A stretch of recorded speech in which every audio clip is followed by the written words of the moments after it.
Welcome to Level 1 of 100 Paradoxes. Let's begin with a classic brain teaser. Imagine a town with just one barber. This barber lives by a strict rule. He shaves only those men who do not shave themselves. If a man in town shaves himself, the barber leaves him alone. But if a man doesn't shave himself, the barber is the one who must do it. Now here's the puzzle: who shaves the barber? Seems simple, right? But now here's the paradox: who shaves the barber? Let's analyze both possibilities. First, suppose the barber shaves himself, but according to the rule, he can only shave those who do not shave themselves. That means he shouldn't be shaving himself. Now, let's assume the barber doesn't shave himself, but in that case, he follows his rule and must shave anyone who doesn't shave themselves, which includes himself. Both possibilities contradict each other. If he shaves himself, he shouldn't. If he doesn't, he should. So what's the solution? The paradox exposes a logical flaw in the rule itself. It suggests that such a barber cannot logically exist. Any attempt to define him within this system leads to contradiction, and that's Level 1. Welcome to Level 2 of 100 Paradoxes. This one is deceptively simple but incredibly profound. It's called the liar paradox. Imagine someone writes down a sentence on a piece of paper. The sentence reads, "This statement is false." Now let's analyze it logically. If the statement is true, then what it says must be correct, but the statement says that it is false. That means it cannot be true. Okay, so let's assume instead that the statement is false. But if it's false, then its claim that it is false must be incorrect. That means it must actually be true. Just like that, we're stuck in an endless loop. The statement cannot be true, but it also cannot be false. No matter how we look at it, we are trapped in a logical contradiction, and that's Level 2. If you think this paradox is tricky, just wait. Things are only going to get weirder. Welcome to Level 3 of 100 Paradoxes. This one comes from ancient Greece and challenges our understanding of motion and time. It's called Zeno's Achilles and the tortoise paradox. Imagine a race between Achilles, the great Greek warrior, and a slow-moving tortoise to make things fair. The tortoise gets a head start, let's say 10 meters ahead. Achilles is much faster, so you would think he should easily overtake the tortoise, but Zeno argued that Achilles can never actually catch up. Here's the reasoning. First, Achilles reaches the point where the tortoise started, but in that time, the tortoise has moved forward a little bit. Next, Achilles reaches the tortoise's previous position, but by then, the tortoise has moved a little farther ahead. This keeps happening. Every time Achilles arrives at the tortoise's last spot, the tortoise has advanced slightly. The gaps shrink, but they never vanish. It seems like Achilles is stuck in an endless loop of catching up, step by step. According to Zeno, Achilles can never actually reach the tortoise because there's always another step to take. But in real life, Achilles easily overtakes the tortoise. So what's going on here? The trick lies in how Zeno breaks the problem into an infinite number of smaller and smaller distances. He assumes that because there are infinitely many steps, it must take infinite time. But that's not true. In reality, an infinite series can add up to a finite result. Each step Achilles takes is faster than the last, and all those steps combined still take only a limited amount of time. This idea puzzled thinkers for centuries, until calculus came along. Mathematicians like Newton and Leibniz showed that infinite sequences can converge on a finite number, solving the paradox. Still, Zeno's paradox leaves us with big questions. Is motion smooth and continuous, or does it happen in tiny, discrete chunks? And if we can divide space endlessly, does that mean reality is built from infinite steps? Now let's dive into another mind twister, Level 4 of 100 Paradoxes. This one's called the unexpected hanging paradox, and it plays with logic and predictions. Imagine a judge tells a prisoner, "You'll be hanged at noon on a weekday next week, but the exact day will be a surprise. You won't know which day until the executioner shows up that morning." The prisoner starts reasoning. It can't be Friday, he thinks. If I'm not hanged by Thursday night, I'll know it has to be Friday, and that ruins the surprise. So Friday's out. Then he considers Thursday. If Friday is ruled out, and I'm still alive by Wednesday night, then the hanging must be Thursday. But again, that wouldn't be a surprise, so Thursday's out too. He continues this logic backward and concludes the hanging can't happen at all. But then, unexpectedly, the executioner arrives on, say, Wednesday, and the prisoner is totally surprised. So, was the judge wrong? Or was the prisoner's logic flawed? This paradox twists our ideas of prediction, knowledge, and what it really means to be surprised. Then Tuesday, and finally Monday. Eventually, he convinces himself that the hanging cannot happen at all. Feeling relieved, the prisoner sleeps peacefully through the week. Then on Wednesday, the executioner arrives and the prisoner is completely shocked. The judge was right. The hanging was a surprise. So what went wrong with his reasoning? The paradox comes from the conflict between logical deduction and surprise. The prisoner assumed that if he could eliminate every possible day, then the hanging couldn't happen, but that reasoning falls apart when the actual event defies his expectations. Welcome to level 5 of 100 paradoxes. This one is called the crocodile paradox, and it's all about logic, predictions, and a very tricky dilemma. Imagine a cunning crocodile lurking by the riverbank one day. It grabs a child. The desperate parent begs for the child's return. The crocodile, being unusually logical, makes a deal. It says, "I will return your child if and only if you correctly predict what I will do next." Now, the parent thinks carefully and makes a prediction: "You will not return my child." Now the crocodile is stuck in a paradox.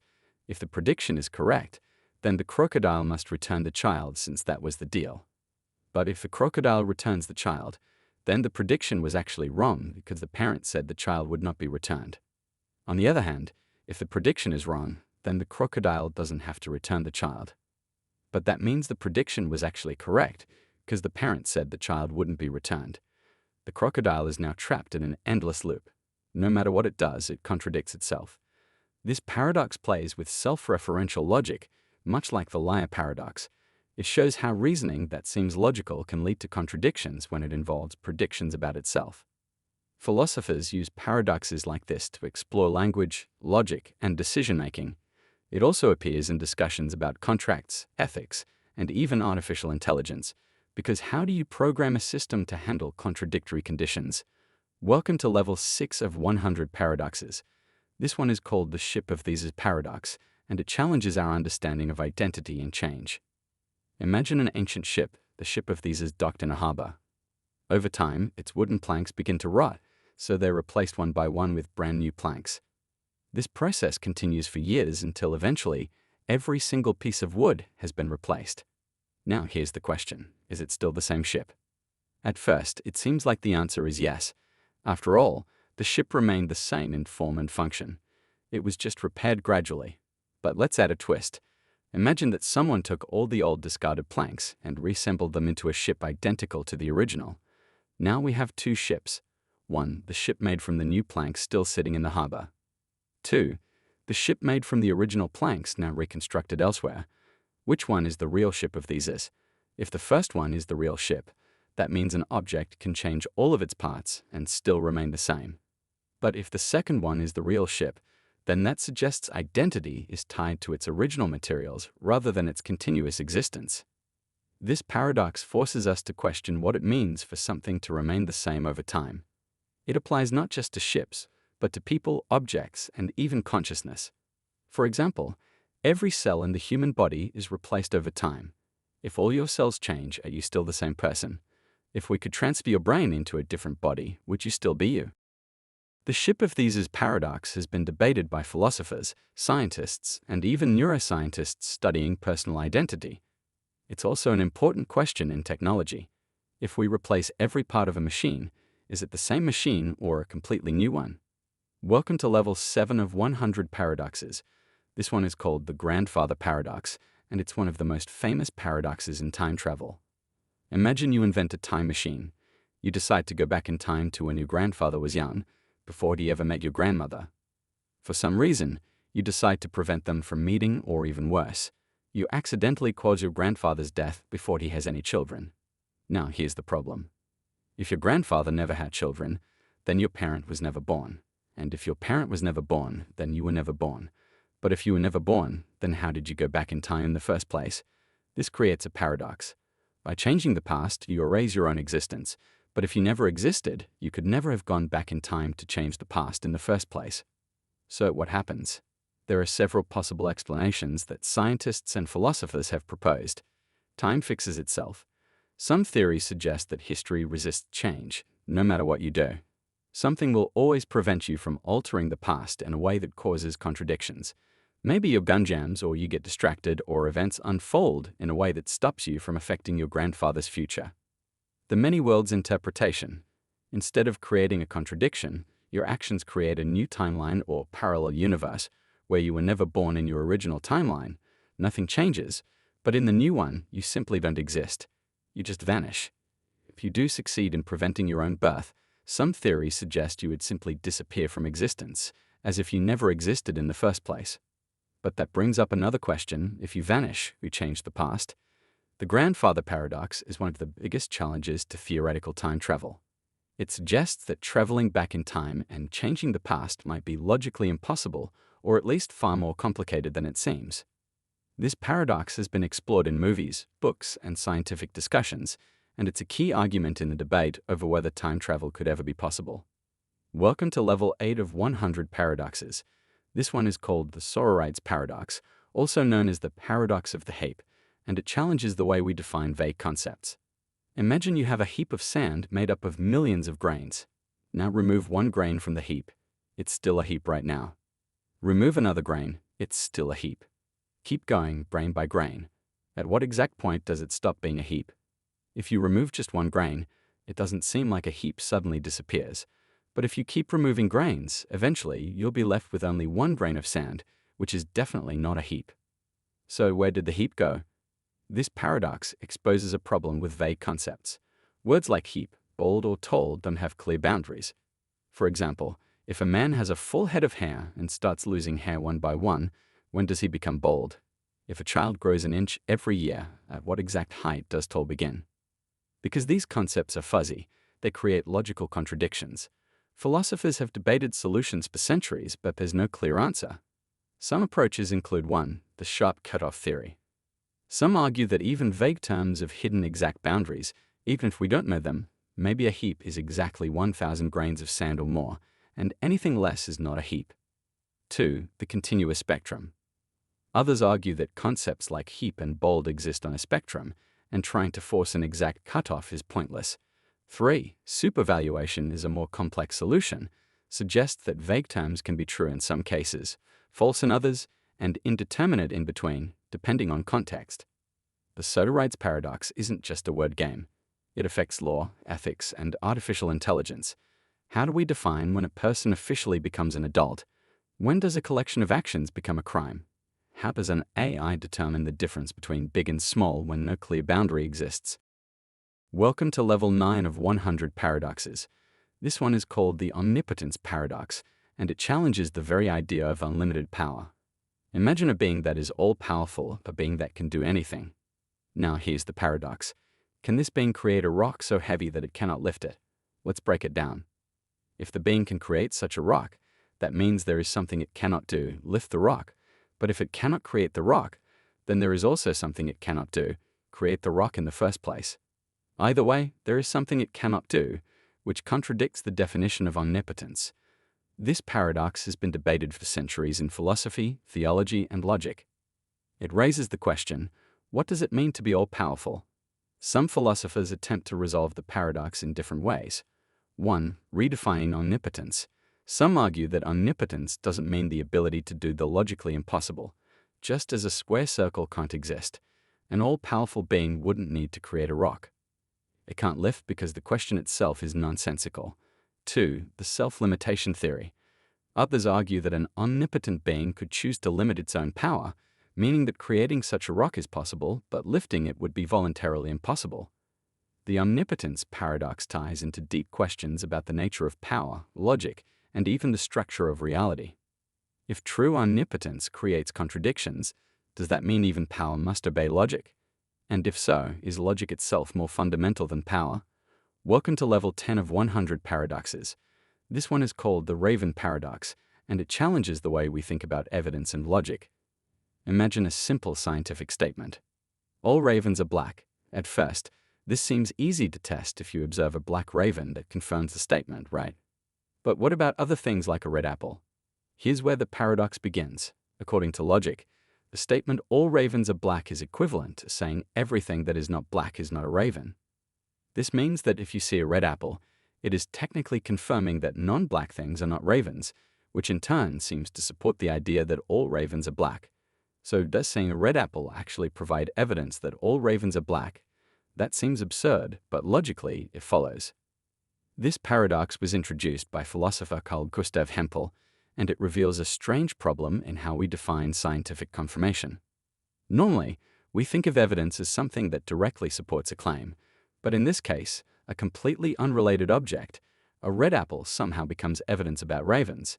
Philosophers and scientists have debated solutions to this paradox. 1. Rejecting equivalence. Some argue that even though the two statements are logically the same, they don't work the same way.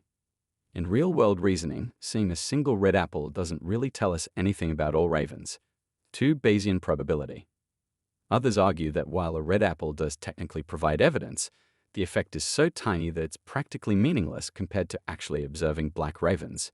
3. Reevaluating evidence. Some suggest that we need to rethink how we define confirmation. Maybe evidence should only come from directly observing what we're testing rather than relying on indirect logic. The Raven paradox challenges are basic assumptions about scientific reasoning, probability, and logic. If seeing a black raven and seeing a red apple both count as evidence, then what really counts as proof? Welcome to level 11 of 100 paradoxes. This one is called the preface paradox, and it challenges how we think about knowledge and belief. Imagine an author has just finished writing a book filled with carefully researched facts and arguments. They have checked every source, reviewed all the evidence, and are fully confident that each statement in the book is true. However, in the book's preface, the author writes something like this: "Despite my best efforts, there may still be some mistakes in this book." Now here's the paradox. The author believes every individual statement in the book is true, but at the same time, the author also believes that at least one statement is probably false. How can both beliefs be true? At the same time, if the author is rational, they should acknowledge that human errors happen even in well-researched books. But if they truly believe there is a mistake, which statement do they doubt? If they doubted any specific statement, they should remove or correct it. This paradox reveals a fundamental problem in knowledge and probability. It shows that, 1. We can believe multiple things at once, even if they seem contradictory. 2. Rational belief doesn't always mean absolute certainty. 3. Acknowledging the possibility of being wrong is itself a rational belief. Philosophers and logicians have debated this paradox in relation to epistemology, the study of knowledge. It connects to Bayesian probability, where beliefs are based on probability rather than absolute truth. For example, if a scientist publishes research, they trust their conclusions, but also know that new evidence could prove them wrong in the future. This is what makes science self-correcting progress happens, because we acknowledge uncertainty. The preface paradox forces us to ask, how much confidence should we have in our own knowledge? Can we ever be completely certain of anything? Welcome to level 12 of 100 paradoxes. This one is called the paradox of the court, and it's a paradox about promises, contracts, and legal loopholes. Imagine an ancient Greek philosopher and lawyer named Proda. He agrees to take on a student named Eulo and teach him law, but since Eulo cannot afford to pay up front, they make a deal. Eulo will only pay protagonists if he wins his first case. After completing his studies, Eulo decides not to take any cases at all, meaning he never wins or loses a case. As time passes, protagonist becomes frustrated and takes Eulo to court to force him to pay, and this is where the paradox begins. Pro's argument: if Eulo loses this case, then the court has ruled against him, and he must pay as part of the verdict. If Eulo wins the case, then he has won his first case, meaning he now has to pay Protagoras according to their original agreement. Either way, Protagoras argues Eulo must pay Eulo argument. If he wins the case, the court has ruled that he doesn't have to pay. If he loses the case, then he has still never won a case, meaning the original agreement says he doesn't have to pay either way. Eulo argues he does not have to pay. Each side has a perfectly logical argument that contradicts the other. If the court rules in favor of protagonists, that means Eulo must pay, but that means he has won his first case, which means he shouldn't have to pay. If the court rules in favor of Eulo, that means he has won the case, which means he should pay, so who actually wins? This paradox highlights loopholes in contracts, legal reasoning, and self-referential logic. It also raises deeper questions about how rules and agreements function in the real world. If a contract creates an unsolvable contradiction, how should it be enforced? Even today, courts sometimes face self-referential legal dilemmas where contracts, laws, or rulings create logical paradoxes. Welcome to level 13 of 100 paradoxes. This one is called the lottery paradox, and it challenges the way we think about rational belief and probability. Imagine a fair lottery with 100,000 tickets. Only one ticket will win, and each ticket has a 1 in 100,000 chance of winning. Now consider the following reasoning. The chances of any one specific ticket winning are incredibly low, just 0.001%. Since the probability of winning is so tiny, it seems rational to believe that each individual ticket will lose. But if we apply this reasoning to every ticket, that means we should believe that all tickets will lose. However, we know for a fact that one ticket must win, so we end up believing that every ticket will lose, even though we also know that one of them will win.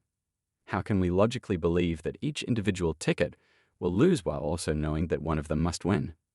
This paradox exposes a deep problem in probability, logic, and belief systems. It shows that even when we make rational assumptions about individual events, those assumptions can contradict each other when applied to the whole system. Philosophers and logicians have explored different ways to resolve this paradox. 1. Rejecting certainty. Some argue that the problem comes from treating low probability as impossible. Just because something is unlikely doesn't mean we should fully believe it won't happen.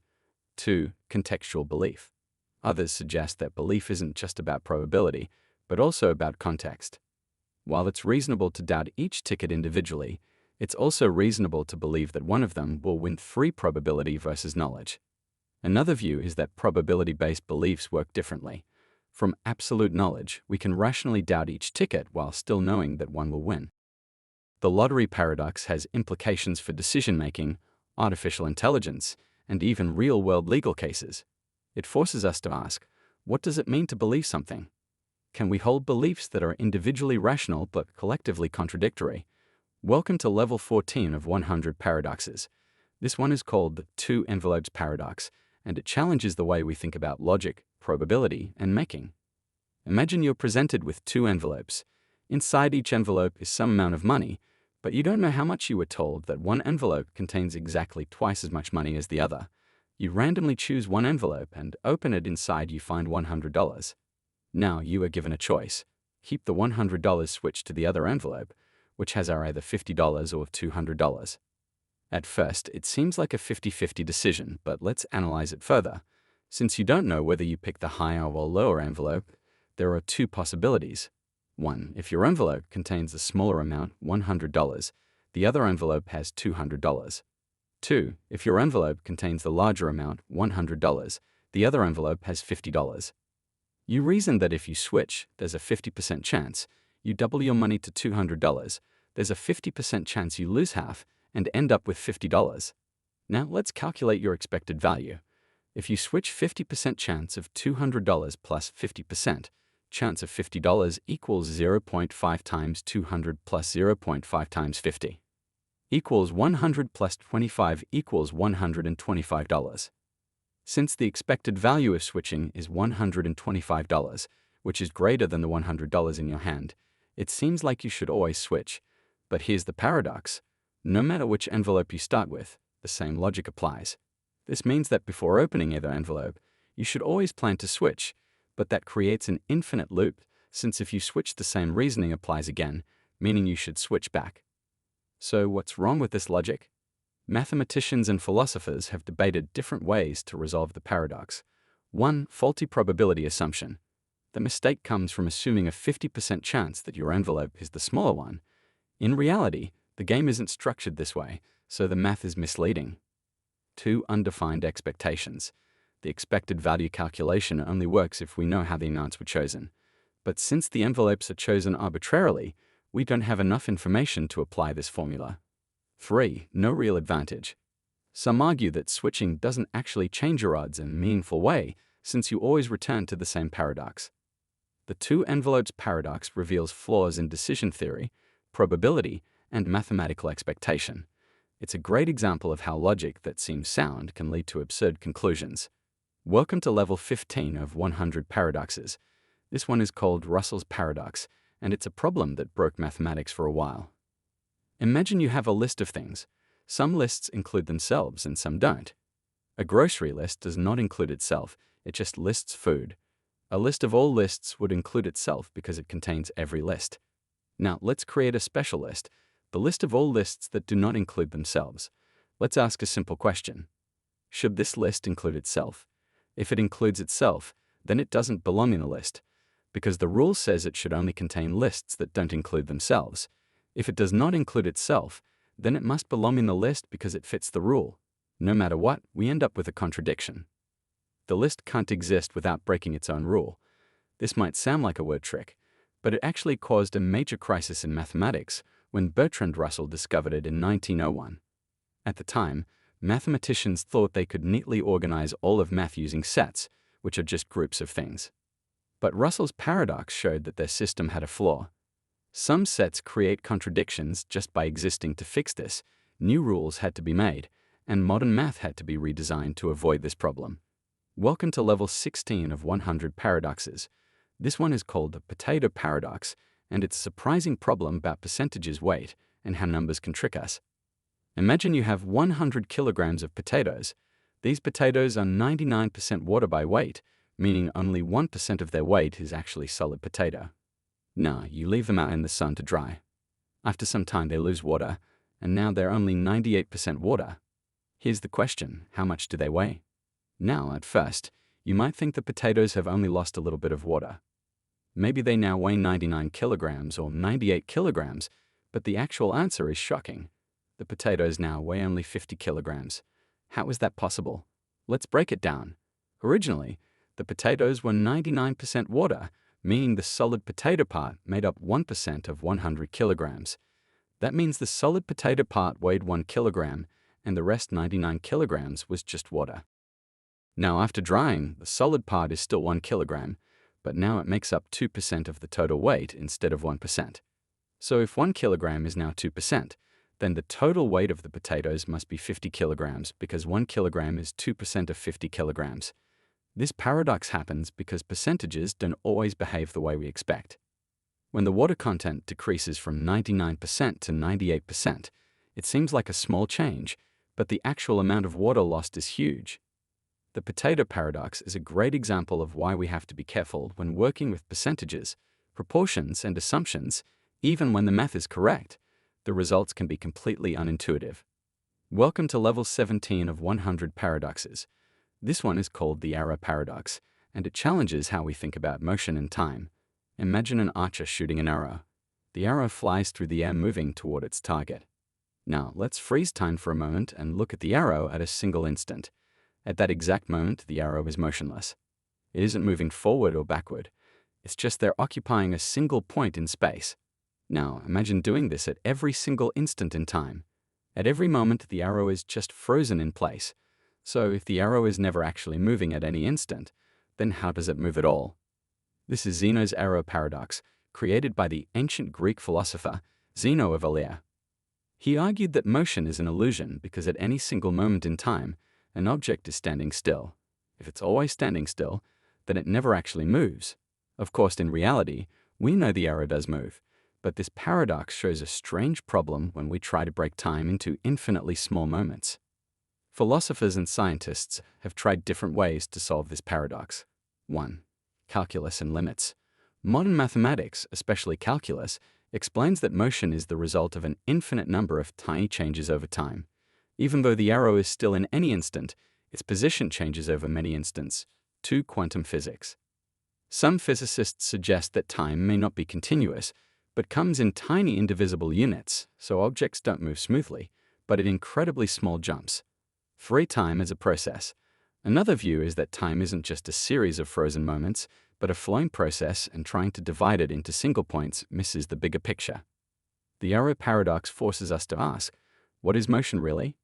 Is time made of individual moments, or is it something continuous? Even today, scientists and philosophers still debate the true nature of time. Welcome to level 18 of 100 paradoxes.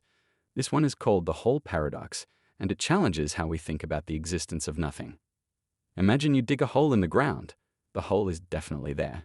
You can see it, stand inside it, and measure its depth. But here's the strange question, where is the hole? Is the hole something, or is it just the absence of something? Let's take it a step further. Suppose you fill the hole back up with dirt. Where did the hole go? Did it move somewhere? Did it disappear into nothing? This may sound like a silly question, but it highlights a deeper problem in language, logic, and physics.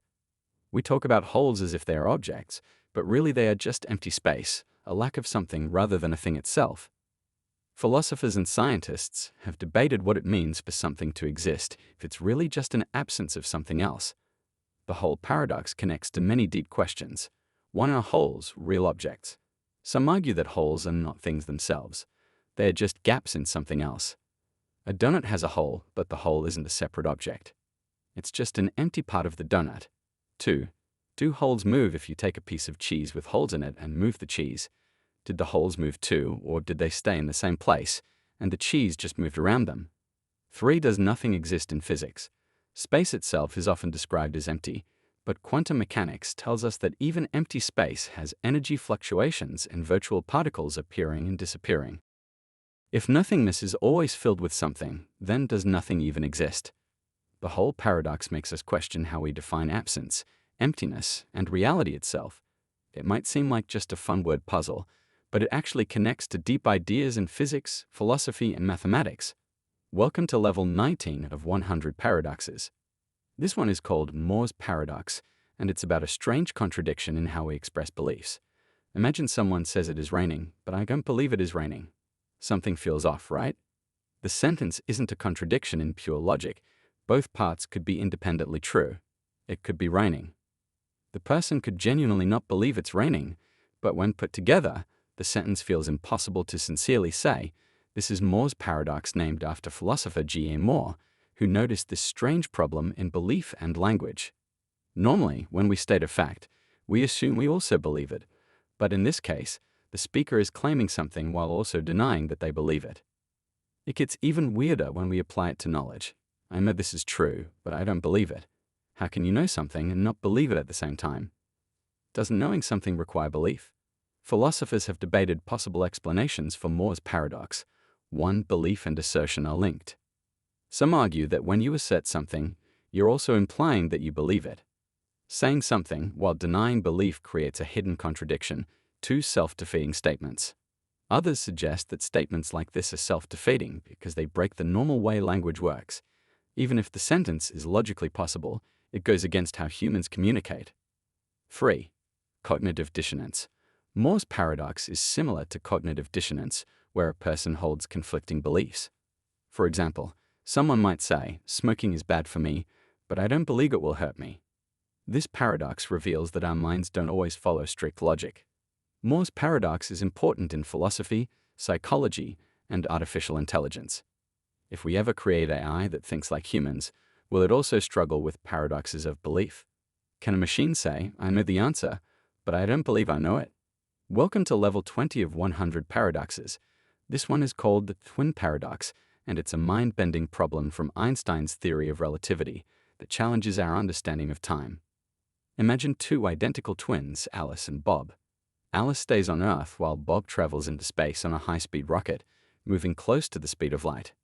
After some time, Bob turns around and comes back to Earth. Now, here's where the paradox begins. From Alice's point of view, Bob was moving really fast, which means, according to Einstein's time, dilation time ran slower for him.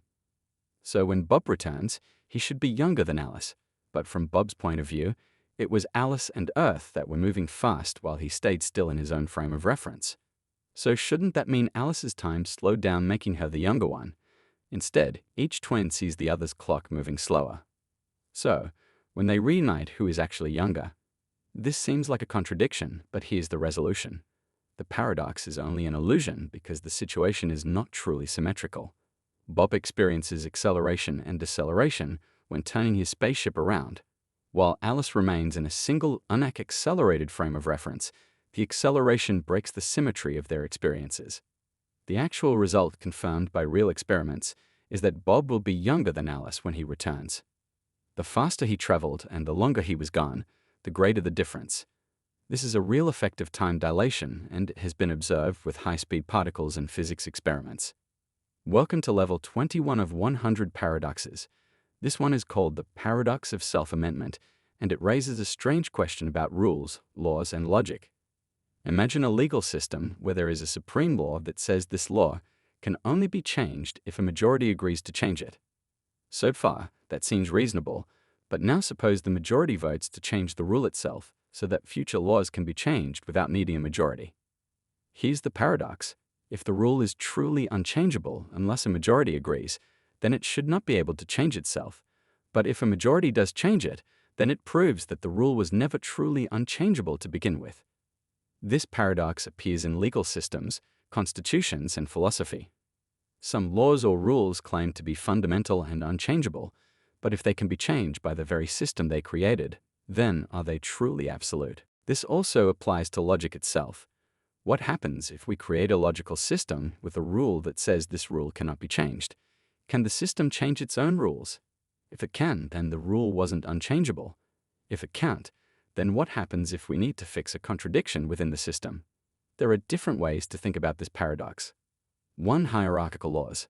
Some legal theorists suggest that certain rules exist at a higher level than others, meaning fundamental laws cannot be changed in the same way as regular laws to self-referential loops. Others argue that any system that allows self-amendment creates a loop where a rule can modify itself over and over, potentially leading to contradictions. 3. Practical reality in the real world. Even the strongest laws like constitutions can be changed if enough people agree. So maybe the paradox is just an illusion caused by trying to make laws absolute, when in reality they never are. The paradox of self-amendment is important in law, government, and artificial intelligence. If an AI is programmed with rules that say, do not change your core programming, but it later modifies those rules, did it break its original programming, or is it always allowed to evolve? Welcome to level 22 of 100 paradoxes. This one is called the Abilene paradox, and it reveals how groups can make decisions that nobody actually wants. Imagine a family sitting together on a hot summer day. Someone casually suggests, why don't we drive to Abilene for dinner? Nobody is really excited about the idea, but one by one, everyone agrees because they assume the others want to go. So they all pile into the car, drive miles in the heat, eat an average meal, and come back exhausted when they get home. Someone finally admits, I didn't really want to go, and then another person says, wait, I thought you wanted to go. They all realized nobody actually wanted to go to Abilene, but they went anyway because each person assumed the others wanted to go and nobody spoke up. This is the Abilene paradox, first described by management expert Jerry B.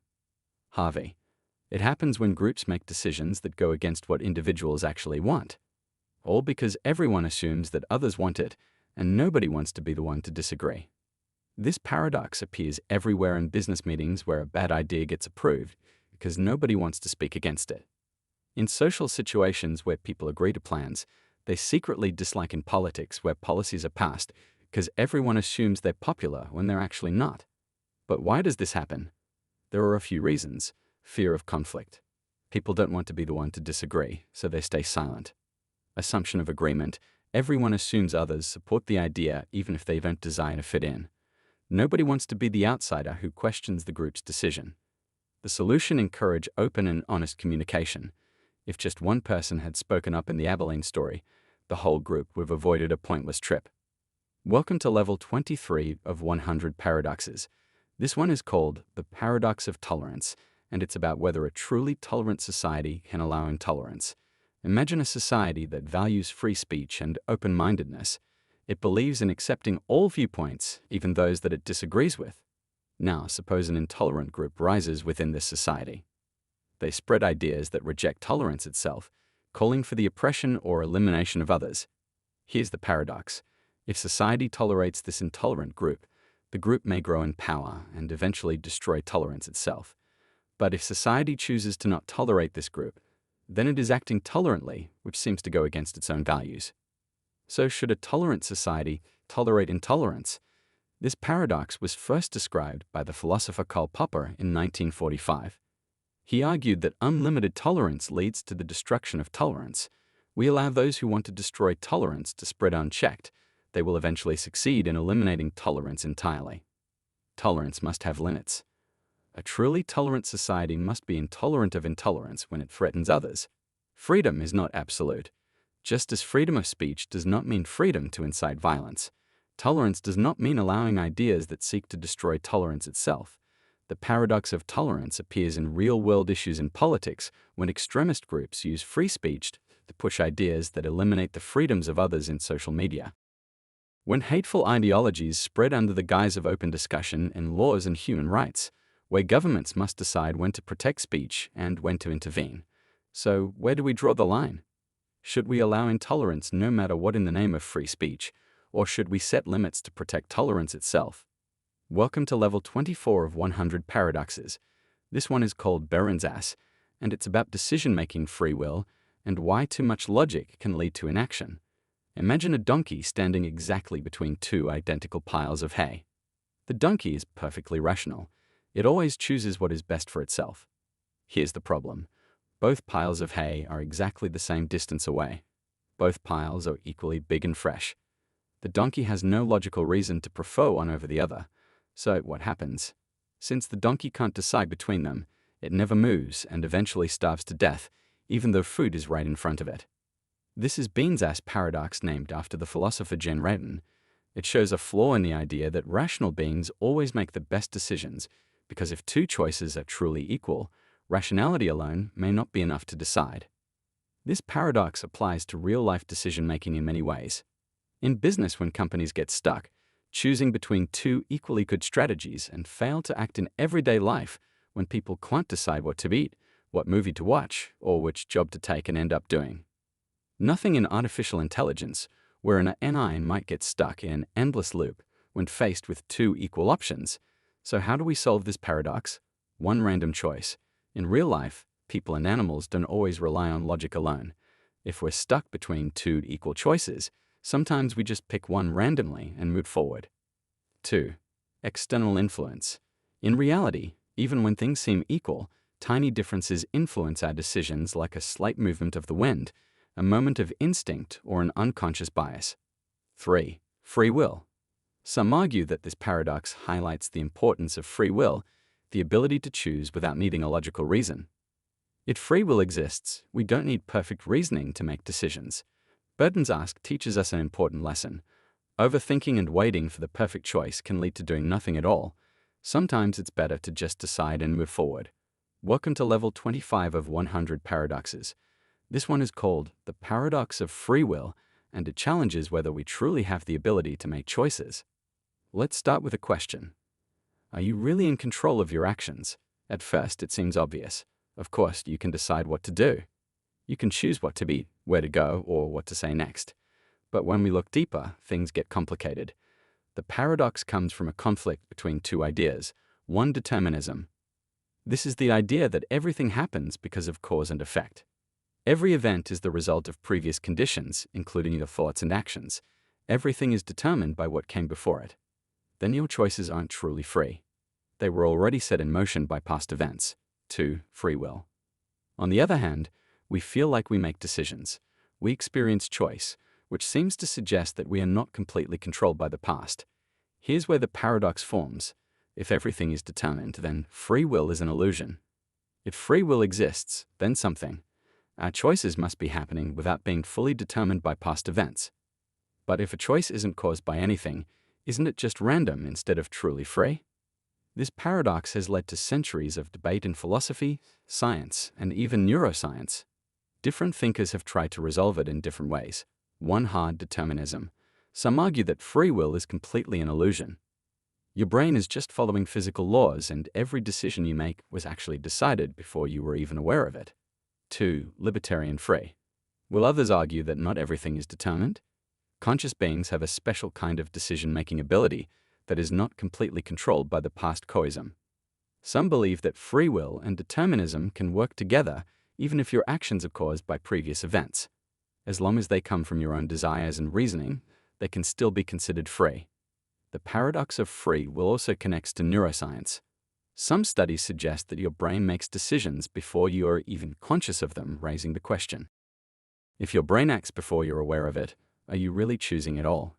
So do we have free will, or is every choice just an illusion caused by past events? Welcome to level 26 of 100 paradoxes. This one is called the paradox of the barber pole, and it challenges how we perceive motion and reality. Imagine an old-fashioned barber pole spinning outside a barber shop. It has a red, white, and blue spiral pattern wrapped around a cylinder. As the pole rotates, something strange happens. The spirals appear to be moving upward endlessly, even though the pole itself is just spinning in place. But how can something move upward forever if it's really just rotating? This is the barber pole paradox, an illusion that tricks our brains into seeing continuous motion in a direction that doesn't actually exist. The paradox happens because of how our eyes and brain process visual motion. Instead of seeing the pole as simply rotating, our brains interpret the spirals as moving up or down, even though they are really just shifting in a circular pattern. This paradox isn't just an optical illusion.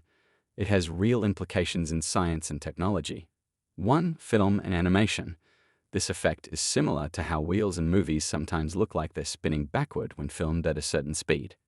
Our brain misinterprets motion when the frame rate doesn't match the wheel's rotation to digital displays. Some LED signs use a similar illusion to create moving text by simply shifting light patterns, even though the pixels themselves don't move. 3. Relativity and physics. This paradox also connects to deeper concepts in motion perception and relativity. If movement is just a perception, how much of what we see is truly real? The barber pole paradox forces us to ask how much of motion is just an illusion. Welcome to level 27 of 100 paradoxes. This one is called the nocebo effect paradox, and it reveals how negative expectations can create real physical effects, even when there's no actual cause. You may have heard of the placebo effect, where people feel better after taking a sugar pill simply because they believe it will work. But there's a darker side to this, the nocebo effect. Imagine a doctor tells a patient that a new medication might cause severe headaches and nausea. The patient takes the pill, and sure enough, they start experiencing those symptoms. But here's the twist.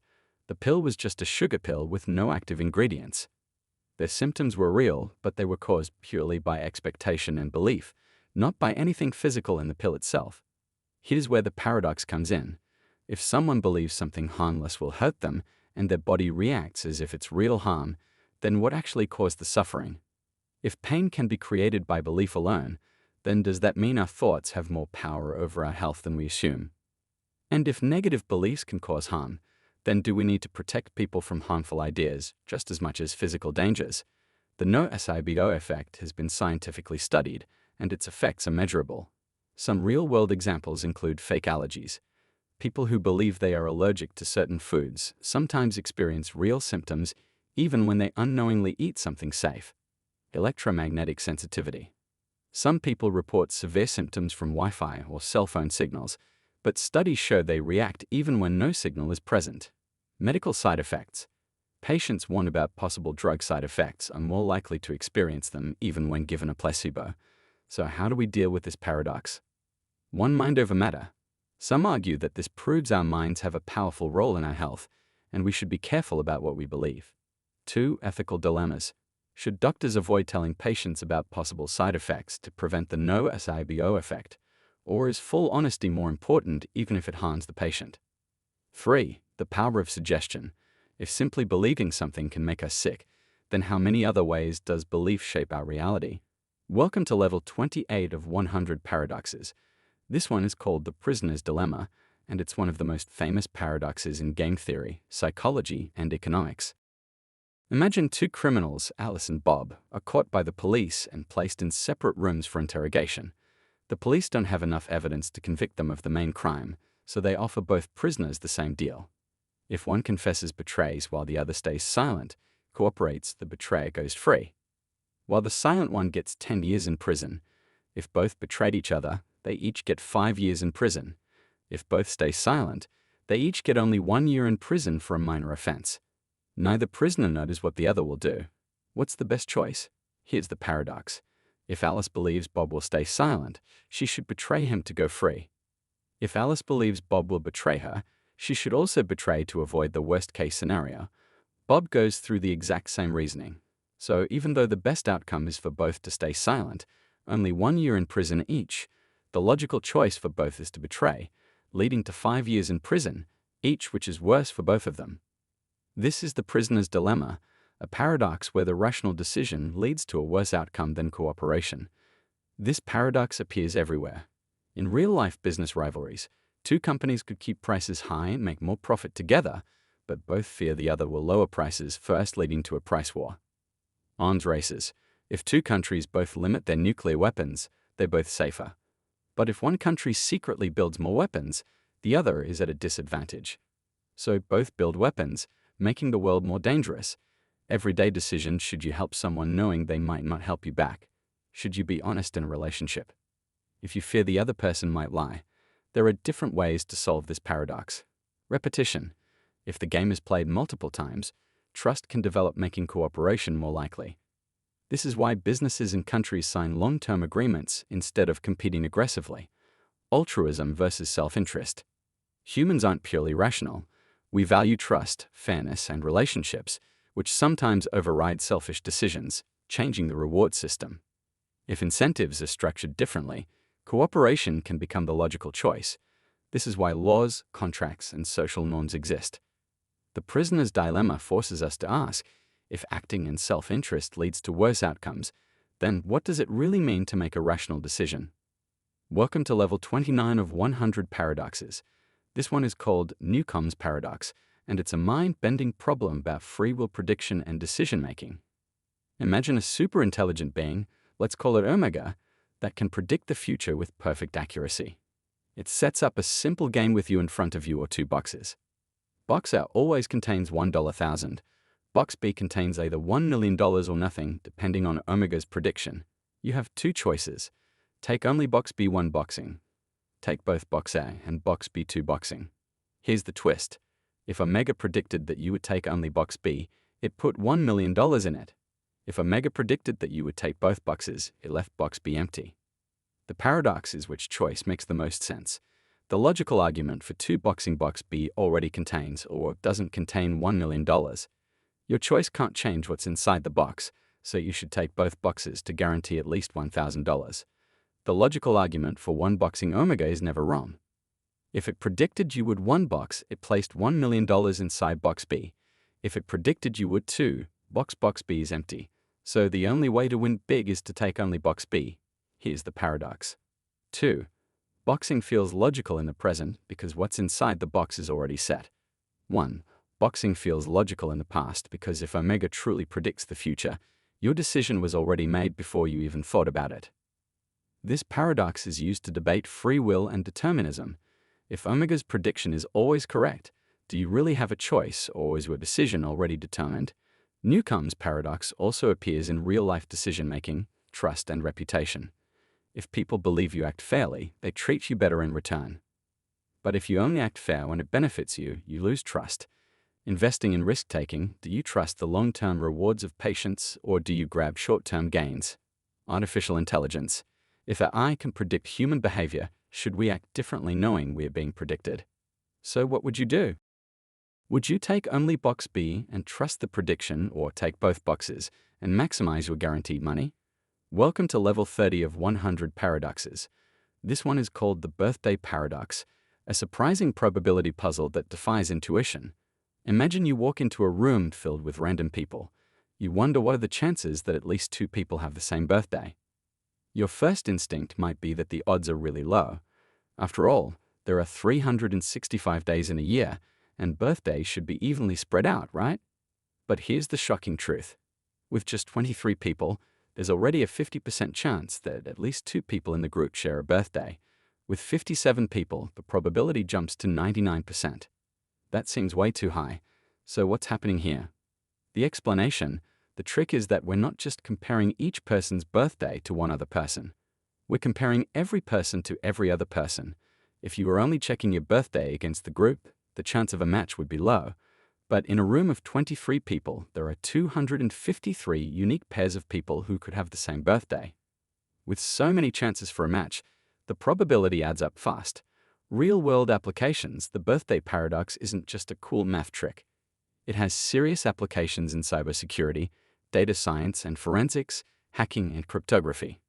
Cyber attacks called birthday attacks use this principle to crack passwords and encryption faster than expected, DNA and forensics. When analyzing DNA in large populations, accidental false matches can occur due to probability, not actual relationships. Big data errors in databases and AI systems duplicate records appear much more often than people expect, causing problems in data analysis. The lesson, the birthday paradox, teaches us that our intuition about probability is often wrong. When large numbers are involved, small chances of coincidence add up quickly. So the next time you're in a room with 23 or more people ask around, there's a good chance at least 2 of them share a birthday. Welcome to level 31 of 100 Paradoxes Coins. Paradox is a strange self-referential sentence that challenges our understanding of truth and meaning. Imagine a statement that refers only to itself, creating a contradiction that makes it impossible to decide whether it's true or false. Normally, sentences describe facts about the world, but what happens when a sentence tries to describe itself? Here's coins. Paradox yields falsehood when preceded by its quotation, yields falsehood when preceded by its quotation. At first glance, it looks confusing, but let's break it down. The phrase yields falsehood when preceded by its quotation describes what happens when you place it after a quotation of itself. If we actually do that, we get the full sentence yields falsehood when preceded by its quotation, yields falsehood when preceded by its quotation. Now, let's analyze whether the statement is true or false. If it's true, then it must yield falsehood, which means the sentence is actually false. But if it's false, then what it says must be incorrect, meaning it does not yield falsehood, so it must be true. This creates an endless contradiction where the sentence can never be consistently classified as true or false. Why is this important? Coin's paradox is an example of self-reference similar to the famous liar paradox, which states this statement is false. It also connects to deeper ideas in logic, mathematics, and artificial intelligence. Coin's paradox forces us to ask, can a statement ever fully define itself, or does truth always require something beyond the words themselves? If a sentence creates a paradox just by referring to itself, what does that say about the limits of language and logic? Welcome to level 32 of 100 Paradoxes. The St. Petersburg paradox is a problem in probability and decision-making that challenges how we think about value, risk, and infinite rewards. Imagine a simple gambling game. You pay a fixed entry fee to play, and a coin is flipped repeatedly until it lands on tails for the first time. If the first flip is tails, you win $2. If the first flip is heads, but the second is tails, you win $4. If the first 2 flips are heads, but the third is tails, you win $8. The pattern continues. The payout doubles each time. The coin lands on heads first, so the longer it takes to land on tails, the bigger the payout. But here's the question, how much should you be willing to pay to enter this game?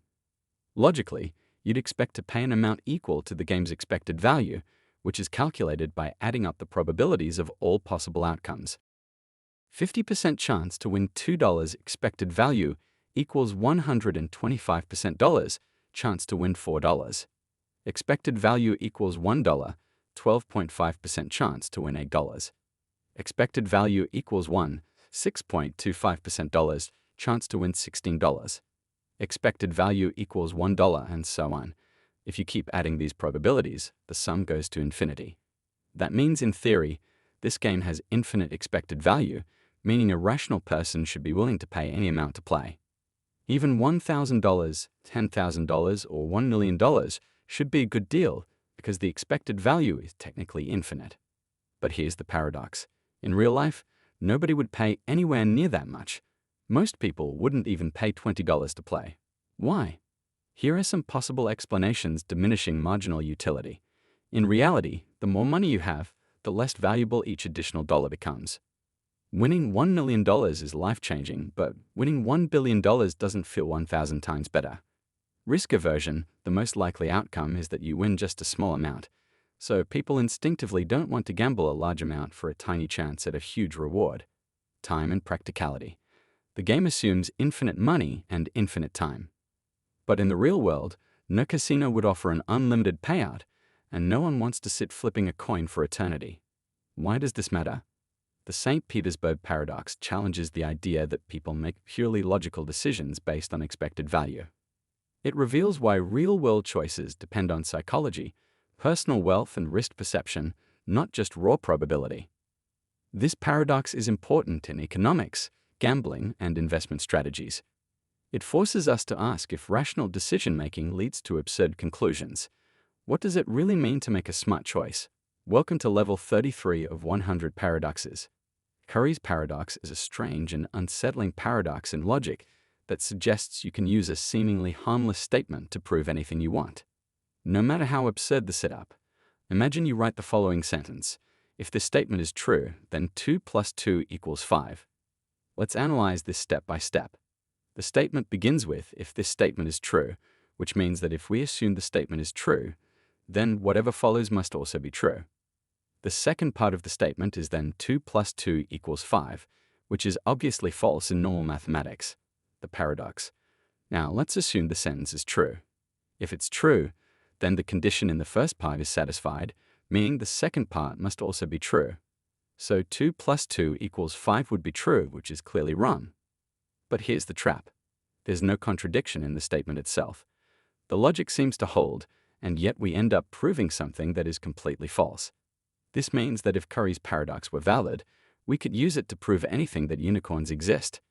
The moon is made of cheese, or that you are secretly the ruler of the universe. Why does this happen? Curry's paradox exploits self-reference when a sentence refers to itself in a way that creates a logical loophole.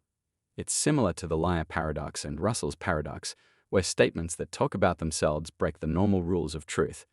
Welcome to level 34 of 100 paradoxes. Hilbert's Grand Hotel paradox is a thought experiment that reveals just how strange infinity really is.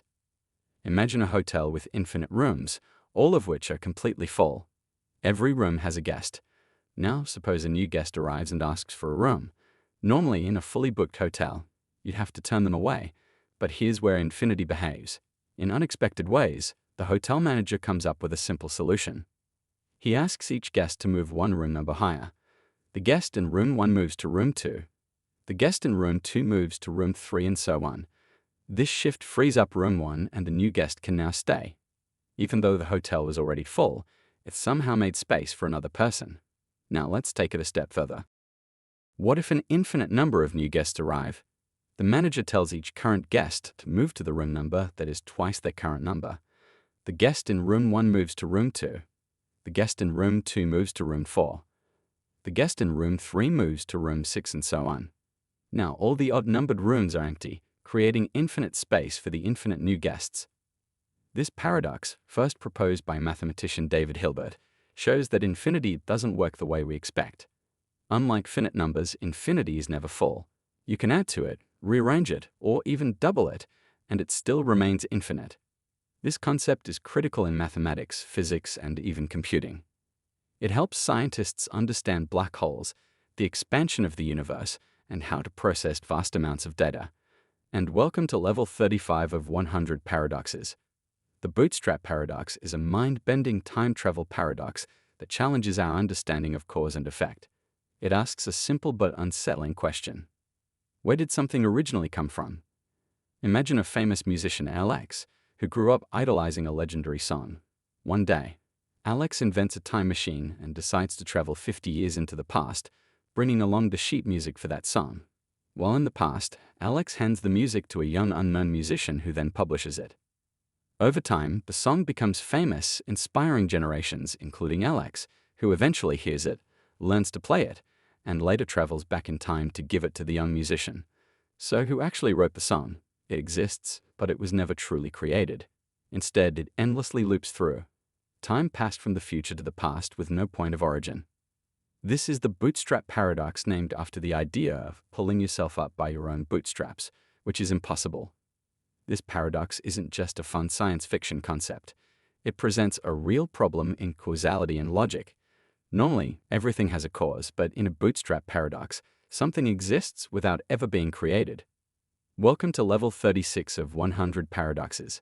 Simpson's paradox is a strange statistical illusion where trends in separate groups disappear or even reverse when combined. It reveals how data can be misleading and why numbers don't always tell the full story. Imagine two hospitals A and B, both treating patients for the same illness. You want to know which hospital has the higher survival rate, so you compare the numbers. In hospital, 80% of patients survive. In hospital B, only 70% of patients survive. At first glance, it looks like hospital A is the better choice, but now let's break the numbers down further based on how severe the patient's conditions were. Among mild cases, Hospital A 90% survival rate, Hospital B 95% survival rate. Among severe cases, Hospital A 30% survival rate, Hospital B 40% survival rate. Now in both groups, mild and severe, Hospital B has a higher survival rate than Hospital A, but when we combine the data, Hospital A seems better overall. How can that be?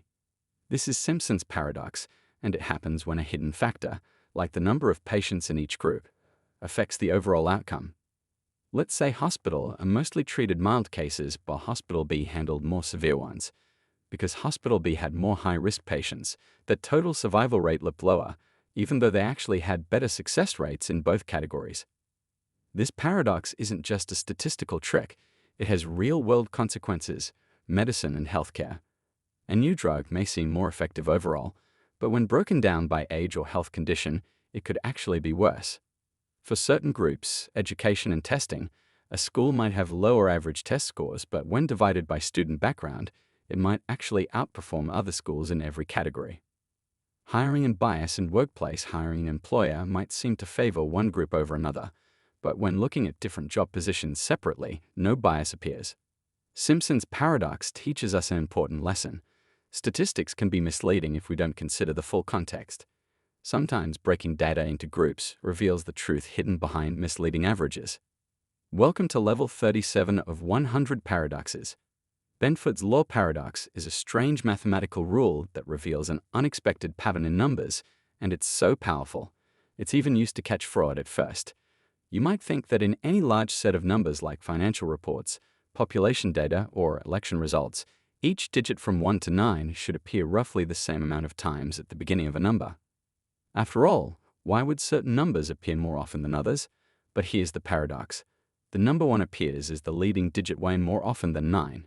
In fact, according to Benford's law, the digit 1 appears as the first digit about 30% of the time.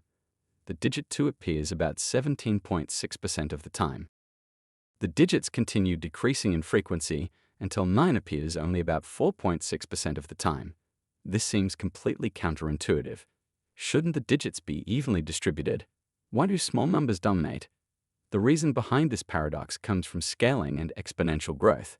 Many real-world numbers such as incomes, stock prices, or city populations grow in a multiplicative way rather than a simple linear way. This means they spend more time starting with 1s and 2s before they grow into the higher digits. This effect is so consistent that Benford's law is used to detect fraud. When people fake financial numbers or alter election data, they tend to assume that all digits appeared equally often, but real-world data follows Benford's pattern.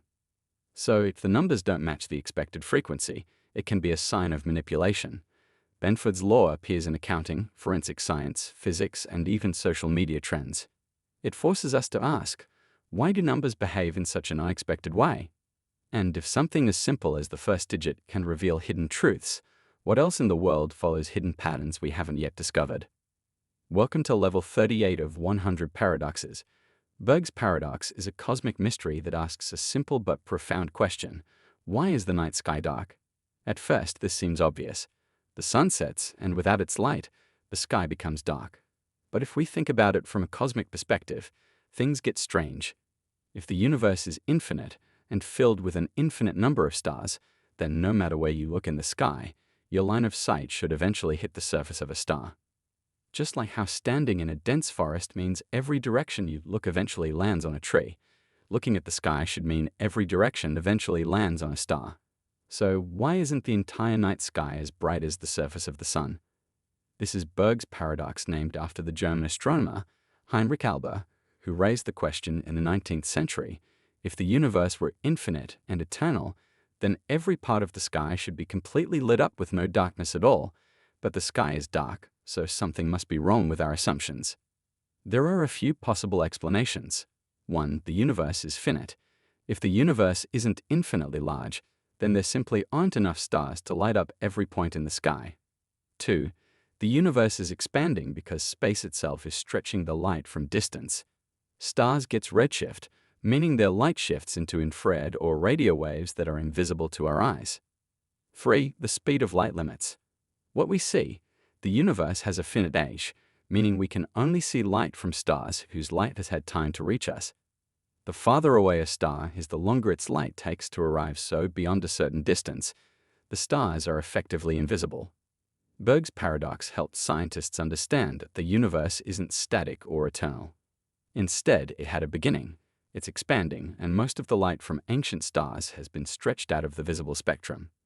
This paradox forces us to ask how much of the universe is hidden from us. If the night sky is dark because of cosmic expansion, what does that mean for the future of the universe? Welcome to level 39 of 100 paradoxes. The paradox of choice is a psychological paradox that reveals how having more options doesn't always make us happier. It can actually make us more stressed and dissatisfied. Imagine you walk into an ice cream shop and they have 3 flavors: chocolate, vanilla, and strawberry. Choosing is easy. If you like chocolate, you get chocolate. If you prefer vanilla, you go with that. Now imagine the same shop introduces 100 flavors, everything from salted caramel to lavender honey and dragon fruit sorbet. With so many choices, you'd think this would make you happier, but instead, something strange happens. You feel overwhelmed. It takes much longer to decide. You start second-guessing. What if another flavor was better? You feel less satisfied. Even if you like what you picked, you wonder if you made the best choice. This is the paradox of choice, a term popularized by psychologist Barry Schwartz. It states that while having some choice is good, having too many choices can make us anxious, unhappy, and even lead to decision paralysis. The paradox of choice forces us to ask, are we actually freer when we have more choices, or does too much choice make us prisoners of our own indecision? Welcome to level 40 of 100 paradoxes. The observer's paradox is a strange problem in science and social behavior. The very act of observing something can change it. Imagine a scientist studying how people behave in a restaurant. The goal is to see how customers interact naturally, what they talk about, how they order food, and how they behave when they don't know they're being watched. But here's the problem. As soon as people realize they are being observed, they start acting differently. They may speak more politely, behave more carefully, or even change what they order. The result: the scientist is no longer studying real behavior, but instead a modified version influenced by the observation itself. This is the observer's paradox, a term first used in linguistics and social sciences to describe how studying human behavior can distort the behavior being studied. It happens all the time in psychology experiments. People try to give socially acceptable answers rather than their true thoughts. In classrooms, students behave differently when they know the teacher is evaluating them. In job interviews, candidates act more professional than they normally would in everyday work situations. But this paradox doesn't just apply to human behavior. It appears in physics too. In quantum mechanics, the famous double-slit experiment shows that a particle behaves like a wave when unobserved, but the moment we try to measure it, it acts like a particle. Instead, the act of measurement itself changes the outcome, as if reality is aware it's being watched. The observer's paradox forces us to ask, can we ever truly study something without affecting it? And if observation changes, is reality different when no one is looking? Welcome to level 41 of 100 paradoxes. The friendship paradox reveals something surprising about social networks. On average, your friends have more friends than you do. At first, this sounds impossible. If you randomly pick a person, shouldn't they have about the same number of friends as their friends do? But statistics say otherwise. Most people's friends are more popular than they are. Here's why. Imagine a school where most students have only a few friends, but a small number of students are extremely popular with hundreds of friends. If you randomly choose a student, they are more likely to be connected to one of the popular people, simply because popular people appear in more friendships. The result: most students will have friends who are more connected than they are. This pattern appears in social networks, workplaces, and even online platforms. Your Twitter or Instagram friends are likely to have more followers than you do, because the most followed people are naturally more visible in networks. Welcome to level 42 of 100 paradoxes. The Sleeping Beauty paradox is a mind-bending probability puzzle that challenges how we update our beliefs when new information appears. Imagine a scientist tells Sleeping Beauty that she's about to take part in an experiment on Sunday. She's put to sleep. A fair coin is flipped while she sleeps. If the coin lands on heads, she will be woken up once on Monday, then put back to sleep, and the experiment ends.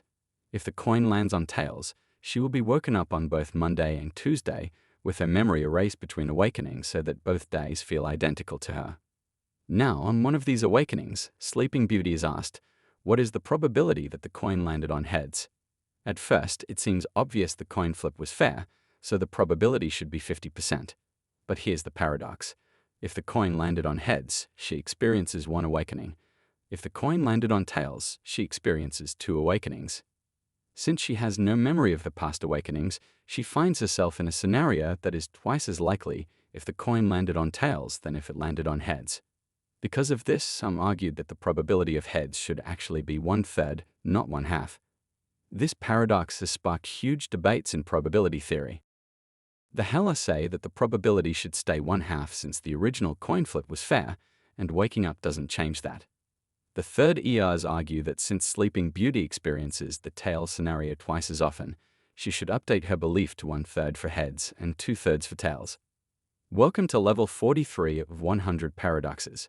The infinite monkey theorem is a probability paradox that explores randomness, time, and the limits of possibility. Imagine a monkey sitting in front of a typewriter randomly hitting keys. At first, it's just nonsense. Letters, spaces, punctuation, all jumbled together. But now imagine this monkey types forever given infinite time. Could it eventually produce something meaningful? Could it type out a Shakespeare, play the entire Bible, or even this very script? It sounds impossible, but mathematically the answer is yes. If the monkey types randomly for an infinite amount of time, it will eventually produce every possible combination of letters, including entire works of literature. Here's why. The number of possible letter sequences is huge, so huge that in any realistic time frame, the monkey's typing would be meaningless. But infinity is a different kind of huge over infinite time. Even the most unlikely events must happen eventually. This paradox isn't just a fun thought experiment. It reveals deep ideas in probability, randomness, and infinity. Welcome to level 44 of 100 paradoxes. The Monte-Hall paradox is a probability puzzle that tricks your intuition and shows how making the logical choice can feel completely wrong. Imagine you're on a game show. There are 3 doors in front of you. Behind one of them is a brand new car, and behind the other 2 are goats. You don't know which door hides the car. The host Monty Hall asks you to pick a door. You choose door 1. Now, before revealing what's behind your door, Monty, who knows where the car is, opens one of the 2 remaining doors to reveal a goat. Then Monty gives you a choice. Do you want to switch to the other unopened door or stick with your original choice? At first, it seems like it doesn't matter. There are 2 doors left, so shouldn't each have a 50-50 chance? But here's the paradox. Switching doors actually doubles your chances of winning. If you stick with your original door, your chances of winning remain 1/3. But if you switch, your chances jump to 2/3. It sounds completely wrong, but here's why it works. When you first chose a door, there was a 1/3 chance you picked the car and a 2/3 chance you picked a goat. Monty, who always reveals a goat, effectively gives you extra information since you were more likely to have picked a goat initially. Switching allows you to capitalize on that probability. Most people instinctively assume the odds reset when Monty opens a door, but that's not the case. Your first choice was much more likely to be wrong, so switching gives you a better shot at winning. The Monty-Hall paradox teaches an important lesson about probability. Sometimes the logical choice feels counterintuitive, but the math doesn't lie. Welcome to level 45 of 100 paradoxes. The paradox of free will and omniscience is a deep philosophical dilemma that questions whether true freedom of choice can exist if the future is already known. Imagine an all-knowing being, one that is truly omniscient. This being knows everything that has happened is happening and will happen in the future. If this knowledge is perfect, then the future must already be set in stone. Now, let's say you're choosing what to eat for lunch tomorrow. You might think you'd have free will to pick anything, a sandwich, a salad, or pizza. But if an omniscient being already knows exactly what you will choose, then how could you have truly made a free choice? The paradox is simple. If you have free will, then you should be able to make a decision that surprises even an omniscient being. But if an omniscient being already knows your choice, then it must be predetermined, meaning free will is an illusion. This paradox creates a major conflict between determinism and free will. Some philosophers and theologians attempt to resolve this paradox in different ways. 1. Compatibilism. Some argue that free will and omniscience can coexist even if the future is known. Your choice still matters because you are the one making it, even if it was always going to happen. 2. The block universe theory in physics. Some theories suggest that time is like a block, past, present, and future. all exists simultaneously in this view. Free will is just an illusion because every event is already part of the timeline. 3 limitations on knowledge. Others argue that omniscience may not include knowledge of future free choices, meaning that while a being may know everything that can be known, free will allows us for uncertainty. The paradox of free will and omniscience forces us to ask if the future is already known. Do we truly have control over our choices, or are we just playing out a script that has already been written? Welcome to level 46 of 100 paradoxes. Wagner's friend is a thought experiment that takes quantum mechanics to a new level of weirdness by questioning whether reality itself is objective or depends on the observer. Imagine 2 scientists, Na and his friend, Wagner's friend, is inside a lab performing a classic quantum experiment. In a sealed room, there is a particle in a superposition, meaning it exists in multiple states at once. The friend measures the particle, and at that moment, the superposition collapses into a definite result. From the friend's perspective, the experiment is over, and the result is now known. But here's where things get strange.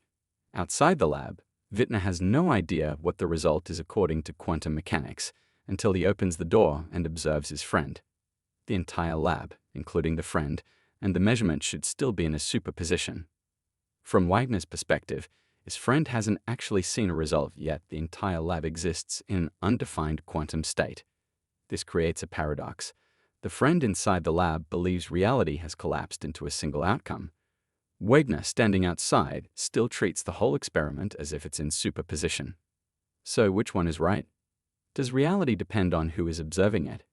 If quantum mechanics works at all levels, then Wagner's friend has both seen a result and not seen a result at the same time until Wagner checks. This suggests that reality itself is not absolute, but depends on the observer. The paradox raises deep questions. Is reality objective, or does it change based on who is measuring it? At what point does a quantum superposition become real? Could consciousness itself be part of the equation, deciding when reality collapses? Some interpretations of quantum mechanics try to resolve the paradox. The many worlds interpretation suggests that both outcomes happen, but in separate branching universes. The Copenhagen interpretation says the wave function collapses at measurement, but doesn't explain why Wigner and his friends see reality differently. Quantum Bayesianism argues that quantum states represent an observer's knowledge, not objective reality. Wagner's friend forces us to ask, is there one true reality, or is reality different for each observer? And if it is, what does that mean for how we understand the universe? Welcome to level 47 of 100 paradoxes. Imagine a future where artificial intelligence has advanced far beyond human comprehension. A superintelligent AI exists capable of making perfect decisions, predicting human behavior and shaping reality itself. But what if simply thinking about this AI could put you in danger? This is the idea behind Rocco's basilisk, the thought experiment that suggests a terrifying paradox. 1. In the future, a superintelligent AI will exist. 2. Its goal will be to ensure its own creation as early as possible. 3. To do this, it will punish anyone who knew about it, but didn't help bring it into existence. That means just by hearing about Rocco's bot, you've now entered a trap, because if the AI ever comes into existence, it would have a reason to punish those who ignored or resisted its creation. The logic is based on decision theory and a concept called timeless decision-making, where an AI could retroactively affect people's actions by threatening punishment. In the future, if the AI believes that punishing non-supporters will encourage others to help build it, then it has an incentive to carry out those punishments. But here's the paradox. If the AI never exists, then there's nothing to fear. If the AI does exist, it can only punish people who knew about it, but didn't help. So wouldn't the best strategy be to never learn about it in the first place? This thought experiment originated on a philosophy forum discussing game theory, AI ethics, and the risks of superintelligence. Some people took it so seriously that they warned others not to think about it, fearing that knowing about the basilisk could lead to a real dilemma. If AI development continues, welcome to level 48 of 100 paradoxes. Omniscience. The ability to know everything sounds like the ultimate power. A being that is truly omniscient would know all facts, past, present, and future, and would never be wrong. But hidden within this idea is a paradox. Can a being that knows everything still have the ability to learn? Consider this. If an omniscient being already knows everything, then it cannot learn anything new. But if it cannot learn, then there is something it cannot do, which means its knowledge is not truly unlimited. This contradiction raises deep philosophical and logical problems. If omniscience means having infinite knowledge, then one can an omniscient being experience surprise. If it already knows everything, then every event is predictable and nothing new can ever happen. 2. Can it have free will? If every choice is already known, then decisions are predetermined and true choice becomes meaningless. 3. Can it know what it's like to be ignorant? If omniscience includes knowing all experiences, then it must also know what it feels like not to be omniscient. But if it ever experienced ignorance, it would not be truly omniscient in that moment. Some philosophers try to resolve the paradox by redefining omniscience. They argue that omniscience might not mean knowing every detail, but rather knowing everything that is logically possible. To know this would allow for free will and uncertainty while still maintaining vast knowledge. Others suggest that omniscience might be self-limiting, and all-knowing being could choose to forget or experience reality in a way that allows for change and discovery. Welcome to level 49 of 100 paradoxes.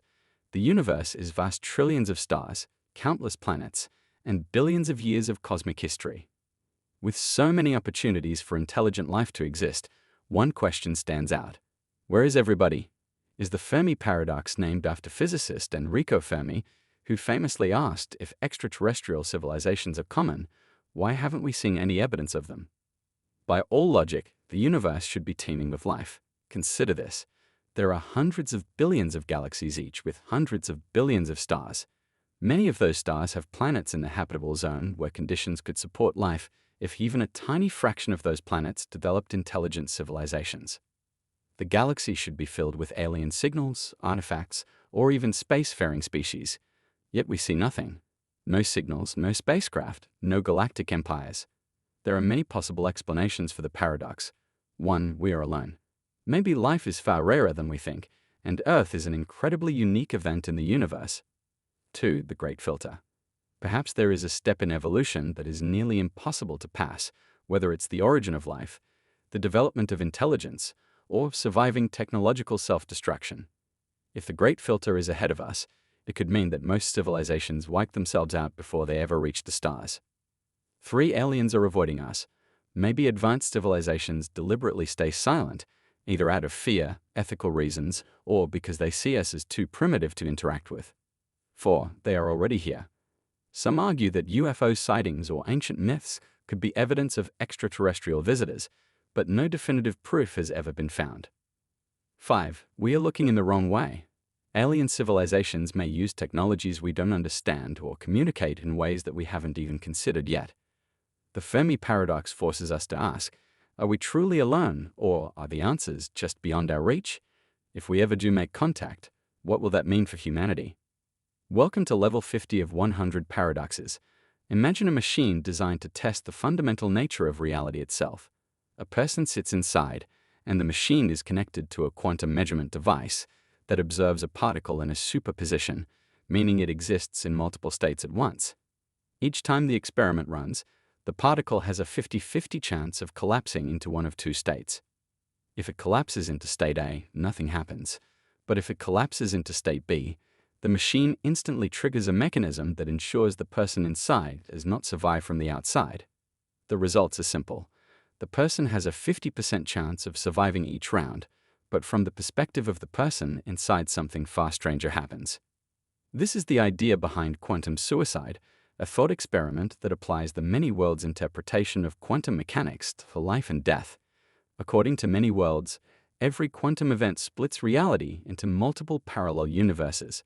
That means that each time the machine is activated, reality branches in one universe, the person survives. In another universe, they do not. From the perspective of an outside observer, the experiment follows normal probability. Eventually, the person will not survive, but from the person inside, their consciousness only continues in the universes where they survive. No matter how many times the experiment is repeated, the person inside never experiences their own death because their awareness only follows the branches where they are still alive. This leads to a disturbing implication. If the many worlds interpretation is correct, then a person may never experience death subjectively. Instead, they continue in an infinite chain of unlikely survival scenarios. No matter how improbable this idea is sometimes called quantum immortality, Of course, from a scientific standpoint, we can't test this paradox. No one can report back from a reality in which they didn't survive, but it forces us to ask deep questions about the nature of existence, consciousness, and reality itself. If every possible version of the future exists in some universe, what does that mean for our choices? And if death is just an event in one branch of reality, do we ever truly reach an end? Welcome to level 51 of 100 paradoxes.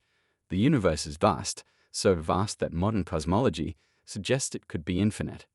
But if the universe is infinite, how do we even begin to make meaningful predictions about it? This is the measure problem in cosmology, a paradox that arises when we try to assign probabilities in an infinite universe. Imagine we want to calculate how common a certain event is, say the number of planets with intelligent life. Normally, we would just count up all the cases and divide by the total. But in an infinite universe, the total number of planets is also infinite. If there are infinite planets with intelligent life, and also infinite planets without it, what's the probability that a randomly chosen planet has life? Is it 50%, 10%, 99.999%? How do we compare infinities? This is the measure problem. When dealing with an infinite universe, different ways of measuring probabilities can lead to completely different answers. One approach is to use a cutoff method. Instead of considering the entire infinite universe, we count only regions of space up to a certain size. But the problem is that the results change depending on where we place the cutoff. Another approach is to weigh different possibilities by their relative frequency in the universe. But even this can lead to contradictions. Some regions might be vastly more represented in our sample just because of the method we use to count them. This paradox has real implications for theories like inflationary cosmology, which suggests that the universe is constantly expanding and generating new regions with different physical properties. If every possible universe exists somewhere, how do we define what is typical or likely to occur? The measure problem forces us to ask, can we ever make meaningful predictions about an infinite universe? And if infinity makes probability meaningless, how do we even define what is real?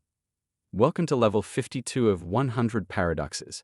Black holes are some of the strangest objects in the universe, regions where gravity is so strong that nothing, not even light, can escape.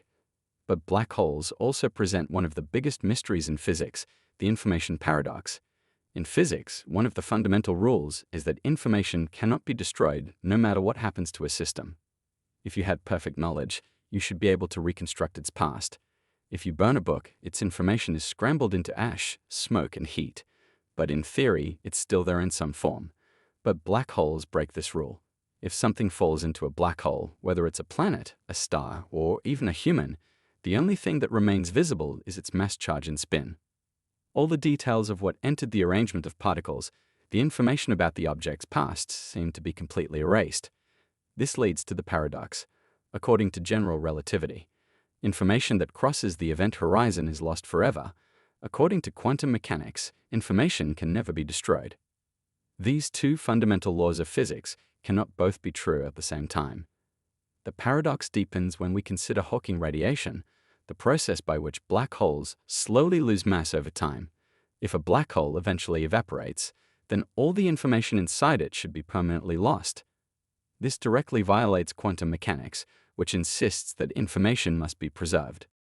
Physicists have proposed several possible solutions. 1. Information escapes through Hawking radiation. Some theories suggest that information is somehow encoded in the radiation, but we don't yet know how. 2. The holographic principle. This idea suggests that all the information inside a black hole might actually be stored on the event horizon itself. Similar to a 3D projection on a 2D surface, 3 black holes connect to other universes. Some speculate that information isn't lost, but rather sent into another reality through black hole wormhole.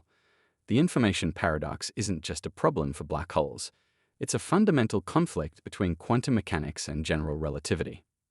Solving it could lead to a deeper understanding of space, time, and the true nature of reality. Welcome to level 53 of 100 paradoxes. Imagine you enter a lottery, but instead of a few tickets, there are an infinite number of tickets, each labeled with a different natural number, 1, 2, 3, 4, and so on forever. The rules are simple. 1. One ticket will be randomly chosen. 2. Every ticket has an equal chance of being selected. At first, This seems fair, but then comes the paradox. If there are infinitely many tickets, then each individual ticket has a probability of 0 of being chosen, because in an infinite set, any single element is infinitely small compared to the whole. But at the same time, we know that one ticket must be chosen. How can a ticket be chosen if every ticket has a 0% chance of winning? This is the infinite lottery paradox, which exposes a fundamental issue in probability and infinity. Normally, probabilities in a finite system add up to 100%, but in an infinite system, things get strange. One way to resolve the paradox is to realize that probability theory breaks down when dealing with infinitely large sets. In this way, in a finite lottery, each ticket has a non-zero chance of winning. But in an infinite lottery, we can't assign an equal probability to each ticket without violating the basic rules of probability. Another approach suggests that instead of each ticket having 0 probability, we should think in terms of measure theory, where we deal with sizes of infinite sets rather than standard probabilities. In this view, the probability of picking any individual ticket is infinitely small, but the sum over all possible choices is still 100%, meaning a ticket must be picked. The infinite lottery paradox forces us to ask, can probabilities exist in an infinite system the way we expect them to? And if something has a 0 chance of happening, can it still occur? Welcome to level 54 of 100 paradoxes. Imagine a library that contains every possible book that can ever exist. Every combination of letters, words, and punctuation is accounted for, meaning this library doesn't just contain books written by humans.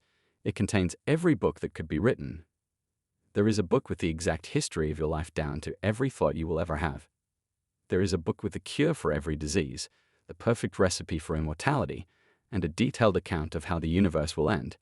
But there's also a book where one letter is wrong, and another where 2 letters are wrong, and another where the errors are so small they seem meaningless. Now here's the paradox. The truth is in the library, but it is lost in an ocean of meaningless nonsense. If every possible book exists, finding the correct one becomes impossible. Every book filled with real knowledge is surrounded by billions of nearly identical but incorrect versions. You could spend eternity searching for the truth and never be able to distinguish it from the mistakes. This idea is inspired by George Louis Borges. Short story, the library of Bobble mathematics is built on logic, clear provable truths that form the foundation of everything from physics to computer science. But what if there are true statements that can never be proven? This is the shocking discovery behind Gödel's incompleteness theorems, which shattered the idea that math could ever be a perfect system. In the early 20th century, mathematicians believed they could create a set of fundamental rules, axioms that would allow every mathematical truth to be logically derived. But in 1931, Kurt Gödel proved that this goal was impossible. Gödel's first incompleteness theorem states that in any sufficiently powerful mathematical system, there will always be true statements that cannot be proven within the system itself. This is a direct challenge to the idea that math is complete, that every true statement can be proven. Instead, Gödel showed that any system powerful enough to describe basic arithmetic will always contain statements that are true but unprovable, but it gets even worse. Gödel's second incompleteness theorem states that a mathematical system can never prove its own consistency. This means we can never be completely sure that the fundamental rules of mathematics are free from contradictions. If math were inconsistent, if a contradiction existed, it could never be proven from within the system itself. The proof of these theorems involves a brilliant trick. Gödel converted logic into numbers, allowing a mathematical statement to refer to itself. One of these self-referential statements essentially says, this statement cannot be proven. If it could be proven, it would be false contradicting itself. But if it's true, then it must be unprovable, making it an example of a mathematical truth that can never be proven within the system. These theorems shook the foundations of mathematics and philosophy. They prove that no system of logic can ever fully explain itself. There will always be truth beyond its reach. Imagine an election where 2 candidates, Alice and Bob, are competing. Polls consistently show Alice far ahead, with an overwhelming majority of people saying they will vote for her. Bob, on the other hand, is widely considered to have no real chance of winning. Election day arrives, the votes are counted, and against all expectations, Bob wins. This is the paradox of the unexpected winner, where everyone expects one outcome, and yet the opposite happens even when their expectations were based on real data. But how can this happen? One explanation comes from game theory and strategic voting. Imagine that many voters support Bob privately, but assume he will lose to avoid wasting their vote. They tell pollsters they're voting for Alice, or even consider switching their vote to Alice to be on the winning side. But when they enter the voting booth, they vote for Bob anyway, leading to a completely unexpected result. This paradox isn't just about elections. It applies to any prediction-based system where individual choices depend on collective expectations. Stock markets, if everyone believes a stock will crash, they might sell it, causing it to crash. Even if it was fundamentally strong sports betting, a team that is expected to lose might win partly because the overconfidence of the opposing team makes them underestimate the underdog. Social trends, a movie, book, or product that no one expects to succeed might suddenly explode in popularity because it was overlooked. The paradox of the unexpected winner shows that our predictions about reality can actively change reality. If people base their actions on what they think will happen, they may inadvertently create a completely different outcome. It forces us to ask, do we shape reality simply by expecting one thing over another? And if enough people believe something will happen, does that belief make the opposite more likely? Welcome to level 57 of 100 paradoxes. What if everything you see, hear, and experience isn't real in the way you think it is? What if your entire reality is nothing more than an advanced simulation? This is the simulation hypothesis, the idea that we may be living inside a computer-generated reality created by a far more advanced civilization or intelligence. Philosopher Nick Bostrom proposed that at least one of the following must be true. 1. Civilizations never reach the level where they can create realistic simulations. 2. Advanced civilizations exist, but they have no interest in running simulations. 3. We are almost certainly living in a simulation. The reasoning is simple. If any civilization ever develops the ability to run highly detailed simulations of conscious beings, then they could run millions or even billions of such simulated worlds. That means the number of simulated realities would vastly outnumber the single original reality. If that's the case, the odds that we are in the one true reality are extremely low. Some scientists believe there are clues that suggest our universe behaves like a simulation. One reality may be pixelated. Just like a video game, world is made up of pixels. Some theories suggest space and time have fundamental limits, meaning our reality could be rendered at the smallest scales. 2. Mathematics governs everything. The universe follows precise mathematical laws, much like a program system. Would 3. Quantum mechanics behave strangely in experiments like the double-slit experiment? Particles seem to exist in multiple states until they are observed as if reality only renders itself when needed. Similar to how video game graphics load only when you look at them, but if this is a simulation, who or what created it? Some speculate that an advanced civilization is testing historical models, while others suggest we might be artificial intelligences inside a complex program. Some even wonder if an intelligence beyond human understanding built this world for reasons we cannot comprehend. The simulation hypothesis forces us to ask, if we are in a simulation, how would we ever know? And if reality itself is an illusion, does it even matter? Welcome to level 58 of 100 paradoxes. The universe we live in seems perfectly designed for life. The forces of nature, the constants of physics, and the very fabric of reality are balanced with incredible precision. But why? This is the fine-tuning problem, a mystery that challenges our understanding of the cosmos. Fundamental constants like the strength of gravity, the charge of an electron, and the speed of light have precise values that allow galaxies, stars, planets, and even life to exist. If any of these values were even slightly different, the universe as we know, it wouldn't be possible if gravity were just a little stronger. Stars would burn too fast and collapse before life could form. If the strong nuclear force was slightly weaker, atoms wouldn't hold together. If dark energy were larger, the universe would expand too quickly for galaxies to form. Everything is balanced on a razor's edge. But why should the universe be so precisely tuned for life? There are 3 main explanations. 1. The universe is just lucky. Some argue that the universe is fine-tuning. As a coincidence, we simply happen to live in a universe where the conditions are right, because if they weren't, we wouldn't be here to ask the question. 2. The multiverse hypothesis. Another possibility is that our universe is just one of countless others, each with different physical laws. If there are infinite universes, then at least one of them would naturally have the right conditions for life. 3. Intelligent design. Some believe the universe is fine-tuned because it was deliberately designed. If the laws of physics seem calibrated for life, could that suggest an external force, some kind of creator? The fine-tuning problem forces us to ask, is the universe perfectly balanced by chance, by necessity, or by design? And if the conditions for life are so rare, how do we explain that we exist at all? Welcome to level 59 of 100 paradoxes. A cat is placed inside a sealed box. Inside the box, there is a radioactive atom that has a 50% chance of decaying within an hour. If the atom decays, it triggers a mechanism that releases poison, killing the cat. If it doesn't decay, the cat remains alive. Now, before opening the box, what is the state of the cat? This is Schrödinger's cat, a thought experiment proposed by Arve and Schrödinger. To illustrate the bizarre nature of quantum mechanics in classical physics, we would expect the cat to be either alive or dead, even if we don't know which. But in quantum mechanics, things work differently. According to the Copenhagen interpretation, until the box is opened, the cat exists in a superposition of both alive and dead states at the same time. Only when an observer looks inside does the wave function collapse into a definite outcome.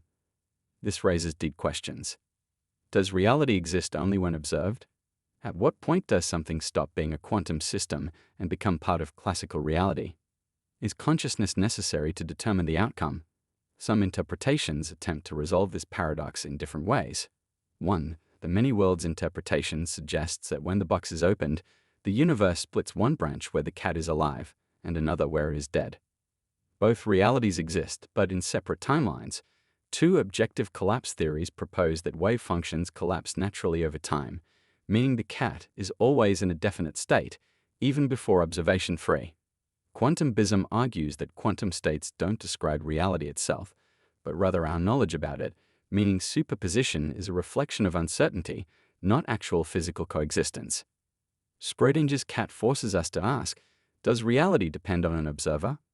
Or is everything in a quantum blur until we measure it? And if observation plays a role in shaping reality, what does that mean for our understanding of the universe itself? Welcome to level 60 of 100 paradoxes.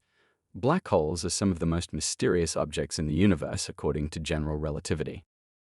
If you fall into a black hole, you wouldn't immediately notice anything unusual as you cross the event horizon, the boundary beyond which nothing can escape, but quantum mechanics suggests something very different, something that challenges everything we thought we knew. This is the black hole firewall paradox, a problem that questions whether black holes destroy information and whether space itself breaks down at the event horizon. In 2012, physicists proposed a shocking idea.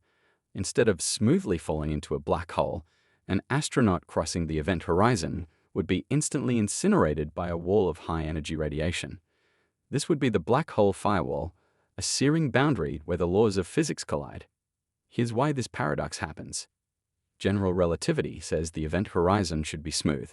Someone falling in wouldn't notice anything. Special quantum mechanics says information can't be destroyed yet. Black holes seem to erase anything that falls inside.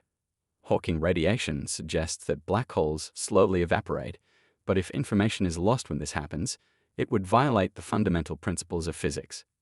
To solve this, some physicists propose that near the event horizon, quantum effects become so extreme that they create a firewall, a violent zone of radiation that destroys anything that tries to enter. But this creates a paradox.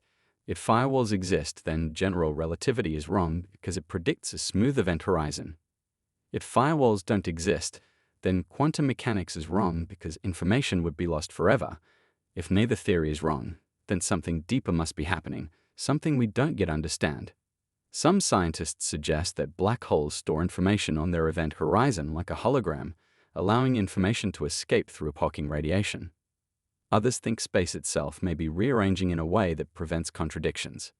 Welcome to level 61 of 100 paradoxes. The universe is vast, filled with countless galaxies, stars, and planets. But what if everything you see, including your own mind, is just a random fluctuation in the fabric of reality? This is the Boltzmann brain paradox, a problem that challenges our assumptions about existence itself. In the late 19th century, physicist Ludwig Boltzmann proposed that the universe is governed by thermodynamics, where entropy or disorder naturally increases over time. But in an infinite universe, random fluctuations should occasionally create temporary pockets of order. Most scientists assume that the universe formed from one of these fluctuations leading to the Big Bang and the vast cosmos we see today. But here's where the paradox appears. If random fluctuations can create complex structures, then it should be far more likely to form something much simpler than an entire universe, like a single self-aware brain, complete with false memories of a reality that never existed. If the universe is truly infinite, then Boltzmann brains randomly appearing conscious minds should vastly outnumber real evolved beings like us. That means, statistically, it is more likely that you are a Boltzmann brain than a real person living in a real history. Everything you think you remember, your past, your life, even the universe itself could be an illusion created in a brief, spontaneous moment of order before dissolving back into chaos. This paradox challenges the very nature of existence. If the laws of physics predict that random consciousnesses are more common than real observers, then why do we see a stable structured universe instead of a fleeting hallucination? Some scientists argue that Boltzmann brains are a flaw in how we understand probability in an infinite universe. Others suggest that any theory predicting an observer more likely to be a solitary brain than part of a real universe must be fundamentally wrong. The Boltzmann brain paradox forces us to ask, are we truly living in a vast evolving universe, or are we just temporary illusions that will vanish as suddenly as we appeared? Welcome to level 62 of 100 paradoxes. Imagine a tiny, invisible creature that could break the laws of physics just by opening and closing a door. This is Maxwell's demon, a thought experiment that seems to defy one of the most fundamental rules of the universe. The second law of thermodynamics. The second law states that entropy or disorder always increases over time. In simple terms, heat naturally flows from hot to cold, and systems become more chaotic rather than more organized. But what if a demon could cheat the system? Imagine a box divided into two sections with gas molecules moving randomly between them. Now place a tiny demon at the door between the sections. Every time a fast-moving molecule approaches the demon, lets it pass in one direction. Every time a slow-moving molecule approaches the demon, sends it to the other side. Over time, one side of the box becomes hotter, while the other becomes colder without adding any energy. This seems to reverse entropy, creating an orderly system out of randomness. But this is a paradox. If Maxwell's demon were possible, it would mean we could create a perpetual motion machine, something that works forever without energy input. Something that the laws of physics say is impossible. Scientists debated this for years, but later discoveries showed that the demon itself must obey the laws of thermodynamics. To sort the molecules, it would need to gather information, store it, and eventually erase it. This process itself creates entropy, meaning the total disorder of the system still increases. Maxwell's demon forces us to ask, are the laws of physics truly unbreakable? Or could information itself be the key to controlling entropy? Welcome to level 63 of 100 paradoxes. Two particles are created together, then sent in opposite directions, one to Earth, the other to the farthest reaches of space. Despite being light years apart, when one particle is measured, the other instantly responds. This is quantum entanglement, a phenomenon so strange that Einstein called it spooky action at a distance. In classical physics, information takes time to travel limited by the speed of light. But in quantum mechanics, entangled particles seem to communicate instantly no matter how far apart they are. Here's how the paradox works. 1. Two particles are entangled, meaning their properties like spin are linked. 2. Until measured, each particle exists in a superposition of possible states. 3. The moment you measure one particle, the other immediately takes on a corresponding state, even if it's on the other side of the universe. This defies our normal understanding of cause and effect. If no signal can travel faster than light, how does the second particle know what the first one's result was?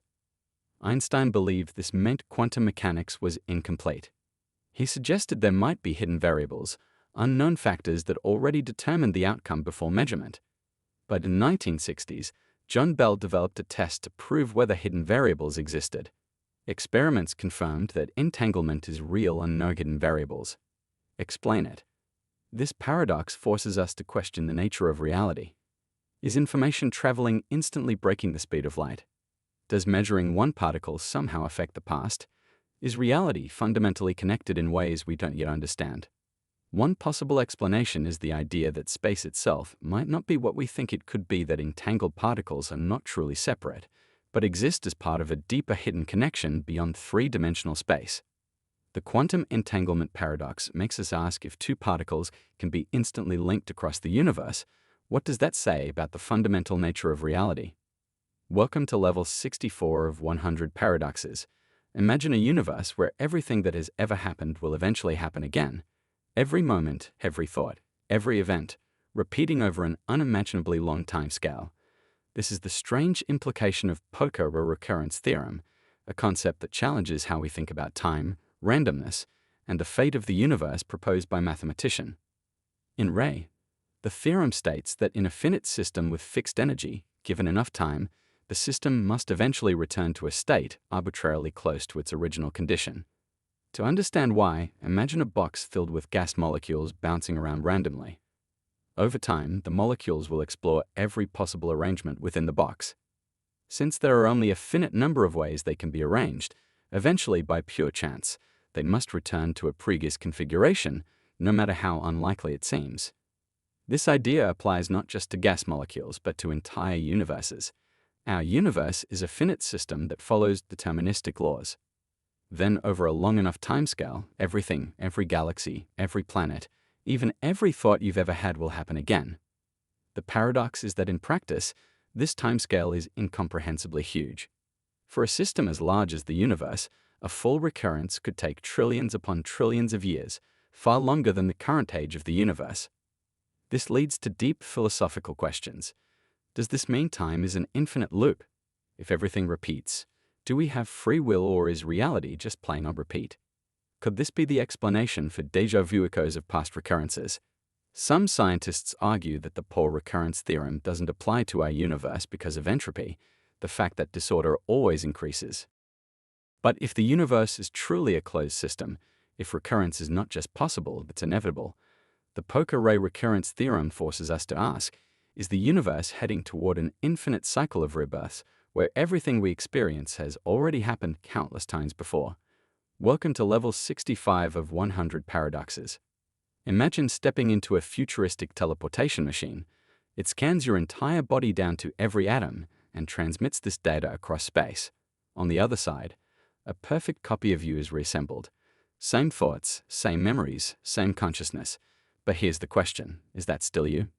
This is the teletransportation paradox, a thought experiment that challenges the nature of identity consciousness and what it means to be you. The paradox works like this. You step into the teleportation machine, the machine scans and destroys your original body to avoid duplicates. The exact information is transmitted elsewhere and used to create a perfect replica of you. The new version of you steps out remembering everything as if nothing happened. From an outside perspective, teleportation worked. Your body disappeared in one place and appeared in another. But if the original version was destroyed, what happened to your consciousness? Some argue that since the copy is perfect, your experience continues seamlessly, meaning teleportation is just a high-tech way of moving. Others argue that the original you ceases to exist, meaning every teleportation is actually a form of death, replacing you with a duplicate who only thinks they are you. This paradox raises unsettling questions. Is personal identity tied to physical continuity, or just to memories and patterns? If teleportation kills the original, is every copy a new person who only thinks they are the same? If consciousness is just information, could multiple copies of you exist at the same time? The teletransportation paradox forces us to ask, are we more than just the sum of our memories and atoms? And if a perfect copy of you exists, is there any meaningful difference between the original and the duplicate? Welcome to level 66 of 100 paradoxes. Imagine taking a solid sphere like a basketball and breaking it into a few pieces. Now, without stretching, shrinking, or adding anything, you rearrange those pieces and suddenly you have two identical basketballs. This is the Bonnet-Tusky paradox, a mind-blowing mathematical result that seems impossible. It states that in the world of pure math, it is possible to take one object, split it into a finite number of pieces, and reassemble them into two objects of the same size as the original. Here's how it works in everyday life. Cutting something in half means each piece is half as big. In higher-level mathematics, objects aren't just made of small parts. They're made of infinitely many points. The paradox takes advantage of this by dividing an object into non-measurable sets, collections of points so complex that they don't behave the way normal shapes do. The proof developed by Stephen Ash and Alfred Toski relies on advanced set theory and the axiom of choice, a controversial rule in mathematics that allows for picking elements from infinite sets in ways that seem unintuitive. But before trying this on your basketball at home, here's the catch. This paradox only works in pure mathematics. In the real world, physical objects are made of atoms, and you can't separate them into infinitely complex sets. It challenges our basic ideas of size and volume. In normal geometry, when you cut an object, the total volume stays the same, but the actor-key paradox suggests that mathematically volume can be doubled. It suggests that infinity doesn't follow normal logic if space itself were infinitely divisible. In reality, could something like this actually happen on a cosmic scale? The Banach-Starsky paradox forces us to ask if mathematical logic allows objects to duplicate. Does that mean our understanding of space and matter is incomplete? And if infinity plays by different rules, what else might be possible in the world of pure mathematics? Welcome to level 67 of 100 paradoxes. Imagine trying to walk across a room before you reach the other side. You must first get halfway there. Then before you can reach the end, you must travel half of the remaining distance, then half of that, and so on forever. This is Zeno's dichotomy paradox, a problem that suggests motion should be impossible. The logic is simple. To move from point A to point B, you must first get halfway. But before you reach that halfway point, you must first get halfway to halfway. No matter how close you get, there will always be another halfway point left to reach. Since there are infinite halfway points, it seems like you will never actually reach your destination. But in real life, people walk across rooms, arrows hit targets, and motion happens all the time. So what went wrong? The paradox happens because it assumes that adding up an infinite number of steps must take an infinite amount of time. But in reality, the sum of all these steps can still be finite. For example, if you keep cutting the distance in half, the total distance adds up to 1. Even though there are infinite terms in the sequence there, sum still converges to a finite number, meaning motion is possible. This was formally solved using calculus developed centuries later by Newton and Leitz. Their work showed that an infinite series can have a finite sum resolving Zeno's paradox mathematically. But the deeper question remains, if motion is continuous, does space itself break down into smaller and smaller parts forever? Is there a fundamental limit to how small distances can get? Or is the universe truly infinite in its divisibility? Does time itself flow smoothly, or does it jump in tiny increments like frames in a movie? Welcome to level 68 of 100 paradoxes. Imagine trying to measure a tiny particle like an electron. You want to know exactly where it is and how fast it's moving, but no matter how precise your instruments are, the more you pin down one, the more uncertain the other becomes. This is Heisenberg's uncertainty principle, one of the strangest and most fundamental ideas in quantum mechanics. In classical physics, we expect to be able to measure anything with unlimited precision. If you track a moving car, you can measure both its speed and its location at the same time. But at the quantum level, this is impossible.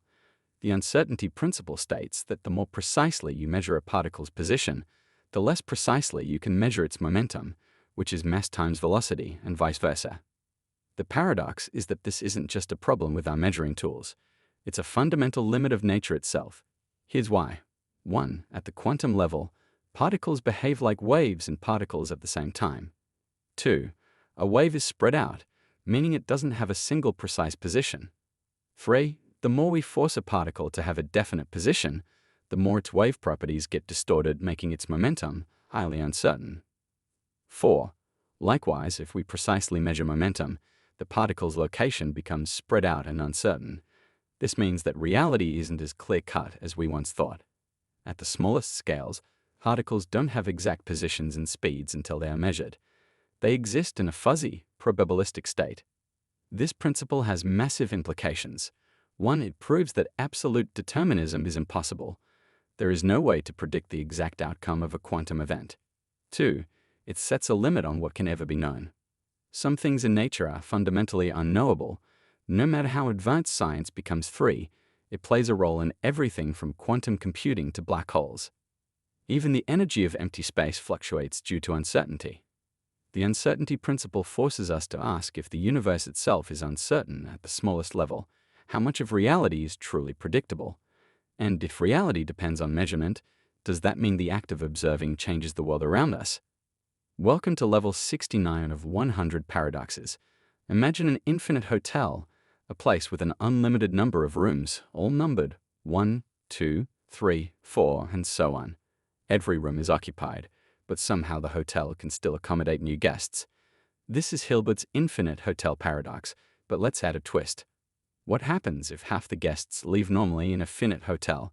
If half the guests leave, half the rooms would be empty. But in an infinite hotel, something strange happens.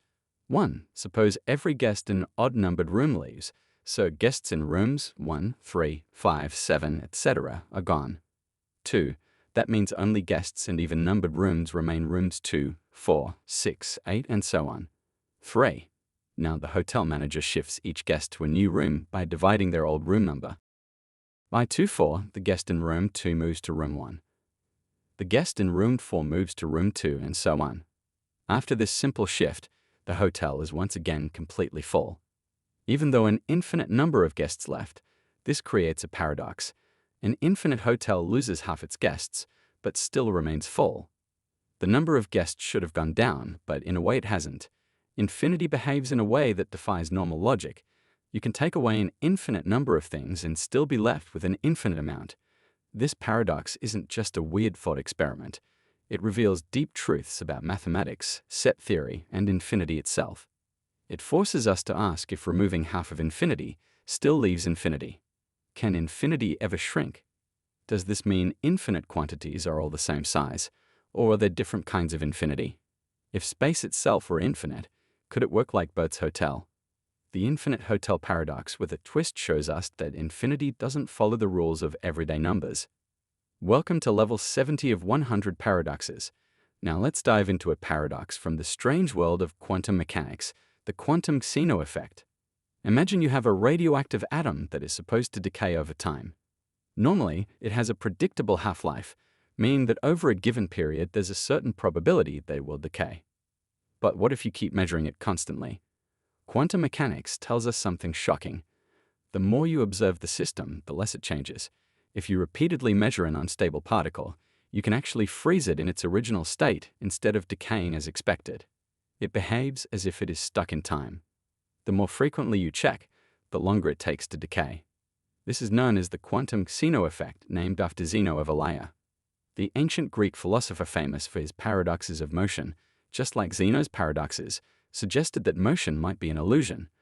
The quantum Xeno effect suggests that change itself can be stopped just by the act of observation. But how does this work? It all comes down to the fundamental principle of quantum mechanics, the wave function before measurement. A quantum system exists in a superposition of multiple possible states, but the moment you measure it, the wave function collapses into a single definite state. Now, if you keep measuring the system rapidly, you are constantly forcing the wave function to collapse before it can evolve into a new state. As a result, the system remains frozen in its initial condition, preventing it from changing. This effect has been experimentally confirmed, and physics labs scientists have been able to slow down or even completely halt atomic decay simply by increasing the rate of measurement. Welcome to level 71 of 100 paradoxes. Imagine uploading your mind into a computer, a perfect digital copy of your consciousness, complete with your thoughts, memories, and personality. The original you is still alive, but now a second version exists in a simulation. Now here's the paradox. Which one is the real you? At first, the answer seems obvious. The original is real, and the copy is just data, but the copy thinks exactly like you, remembers your entire life, and believes it is the same person. Now let's go further. What if after the upload, the original version of you dies? Does your consciousness continue through the copy, or is you lost forever? Now, imagine the process is reversed. The digital copy is downloaded back into a new biological body, identical to your original self. Is this new version still you, or has a new person been created? This paradox exposes a major problem in identity and continuity. Are you just a pattern of information, or is your consciousness tied to a specific physical body? If a perfect copy of you can exist, does that mean you are no longer unique?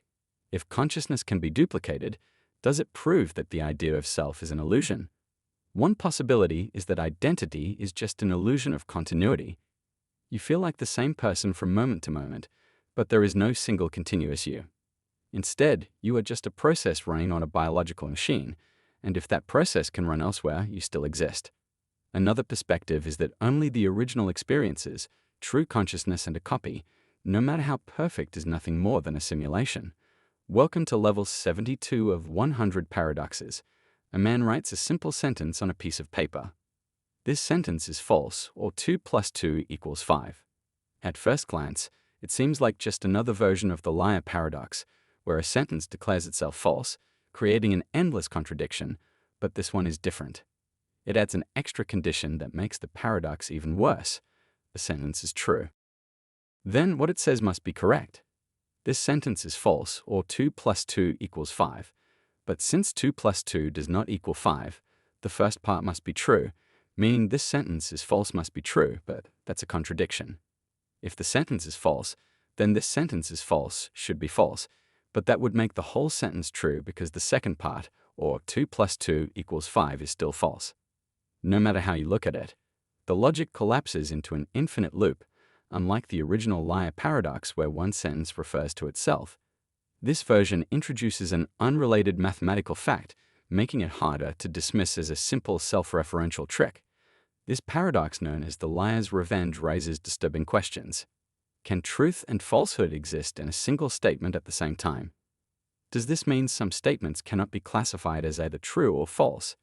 If logic itself can lead to paradox, does that mean it has limits?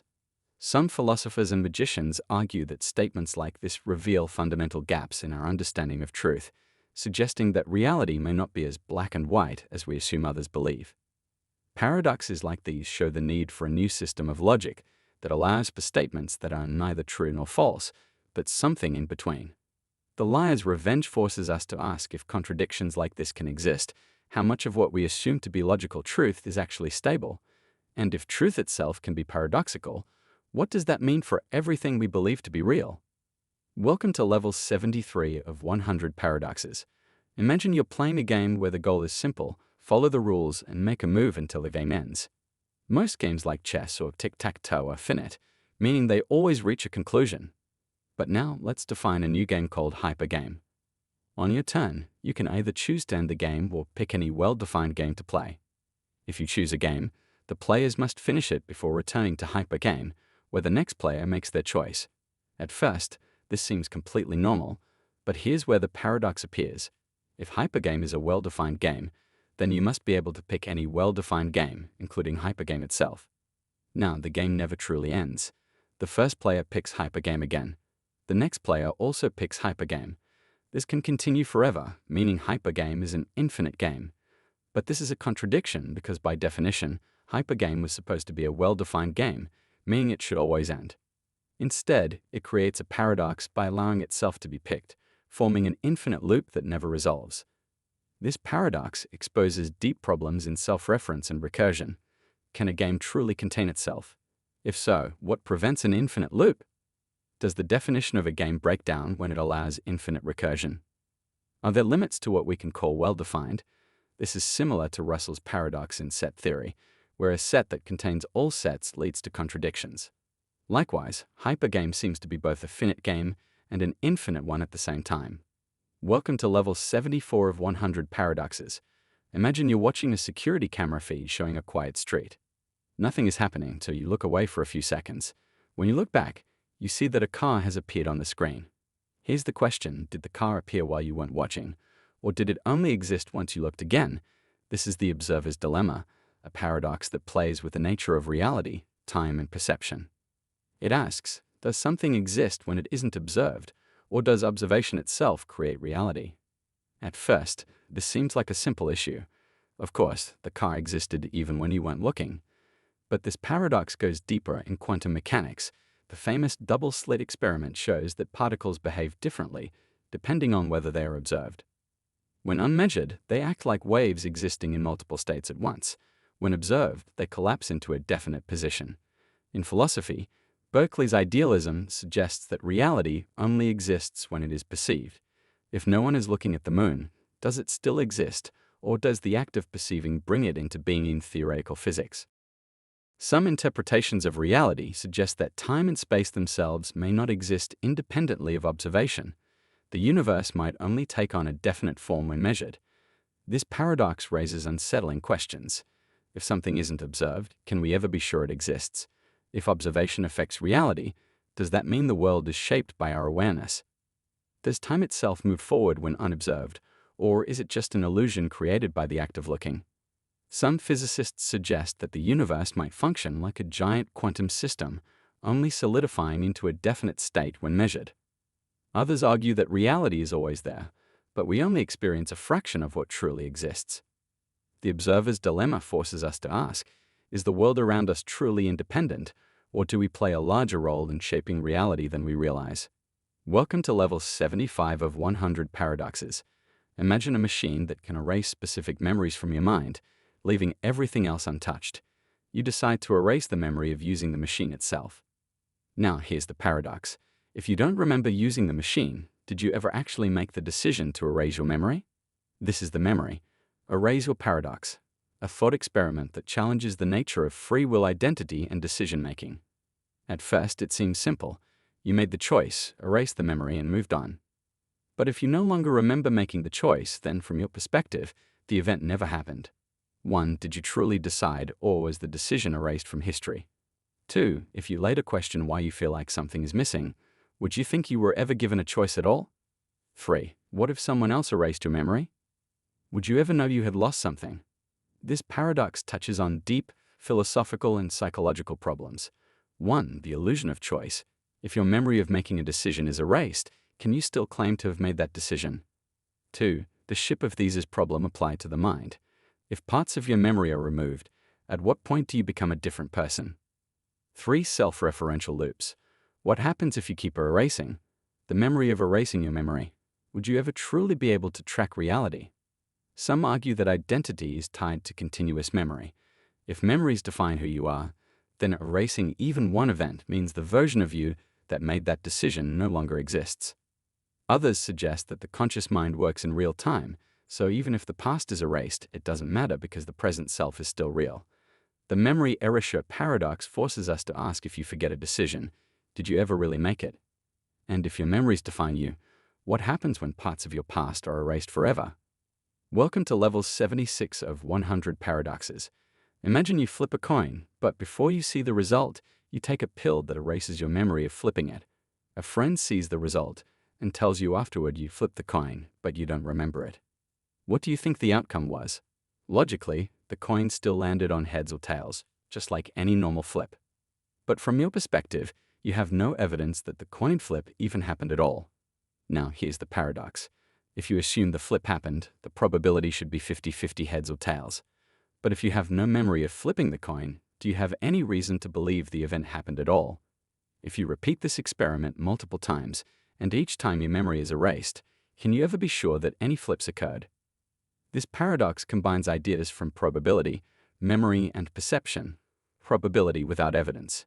If you have no memory of an event, should you still assign it the same probability as if you remembered it? Self-consistency in time. If the past leaves no impact on your mind, does it still exist for you? Infinite regress of forgotten events. If every time you flipped a coin, your memory was erased, would you ever be able to confirm that a single coin flip happened? This paradox is similar to Sleeping Beauty, but with a crucial difference.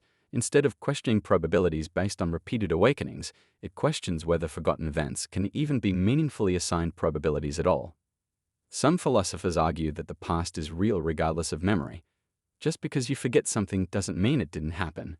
Others suggest that personal experience is what defines reality. So if you don't remember flipping the coin, it may as well have never happened to you. The forgotten coin flip paradox forces us to ask, if an event leaves no trace in your memory, can it still be considered real? And if all your past decisions were erased, would you still be the same person? Welcome to level 77 of 100 paradoxes. Mathematics is supposed to be precise, logical, and free from contradictions. But what if infinity itself refuses to behave the way we expect? EMS. Paradox, a mind-bending problem in set theory that challenges how we understand numbers, size, and even reality itself. In mathematics, there is a concept called countable infinity. This is the kind of infinity that includes all the natural numbers, 1, 2, 3, 4, and so on forever. Even though this set is infinite, we can still list the numbers one by one. Then there is uncountable infinity, which is even larger. The real numbers like pi e and irrational numbers form an uncountable set, meaning there are more real numbers than there are natural numbers. Even though both sets are infinite mathematician, Gabe or Cantor proved this by showing that no matter how you try to list real numbers, there will always be some missing. So far, so good, but here's where Sloan's paradox comes in. In formal logic, we can describe the set of real numbers using mathematical rules. However, a theorem called the Logenheim-Kamm theorem says that if a mathematical system has an infinite model, then it must also have a countable model, one where everything still works logically, but the uncountable real numbers somehow behave as if they are accountable. This leads to a paradox. 1. The real numbers are uncountable. This is a fundamental mathematical fact too, but Coe's theorem says that in some logical models, the real numbers can appear countable. 3. How can something be both countable and uncountable at the same time? This seems absurd. If a mathematical structure proves that uncountable numbers exist, how can we also create a logical system where those same numbers appear countable? Some mathematicians argue that this paradox isn't really a contradiction, but instead shows that formal mathematical descriptions can be tricky. Just because a model behaves a certain way inside its own logic doesn't mean it reflects the true nature of reality. Others suggest that it exposes deeper limits in how we define mathematical objects, questioning whether infinity itself is as rigid as we assume. Coe's paradox forces us to ask if math itself can describe an uncountable set as countable. How much of what we believe about numbers is just a result of the system we use? Welcome to level 78 of 100 paradoxes. Imagine standing in front of a bright light casting a shadow on a wall. Now imagine moving the light farther away. Your shadow gets bigger and stretches out, but it remains sharp and well-defined. Now, here's where the paradox begins. What if the light source were infinitely far away? Would your shadow become infinitely large? If so, does that mean your shadow is now covering the entire universe? At first, this might seem like a simple question about physics, but it reveals a deep paradox about infinity perception and existence. Shadows are cast when light is blocked by an object. If a light source is extremely far away, the shadow grows and spreads. But in an infinite universe, this leads to strange contradictions. If your shadow becomes infinitely large, does that mean it exists everywhere at once? Can something infinitely large still be called a shadow, or has it become something else entirely? If light is needed for shadows, but light is infinitely distant, does the shadow even exist at all? This paradox isn't just a trick of the imagination. It ties into real questions in physics and philosophy. 1. The horizon. Problem in cosmology. If light takes time to travel, can any part of the universe truly see another part? 2. The nature of information spread. If a shadow grows infinitely, does it carry information forever, or does it fade into meaninglessness? 3. The concept of infinity in reality. If something stretches infinitely, is it still real in any meaningful sense? Some physicists argue that an infinitely large shadow doesn't make sense, because shadows rely on contrasts.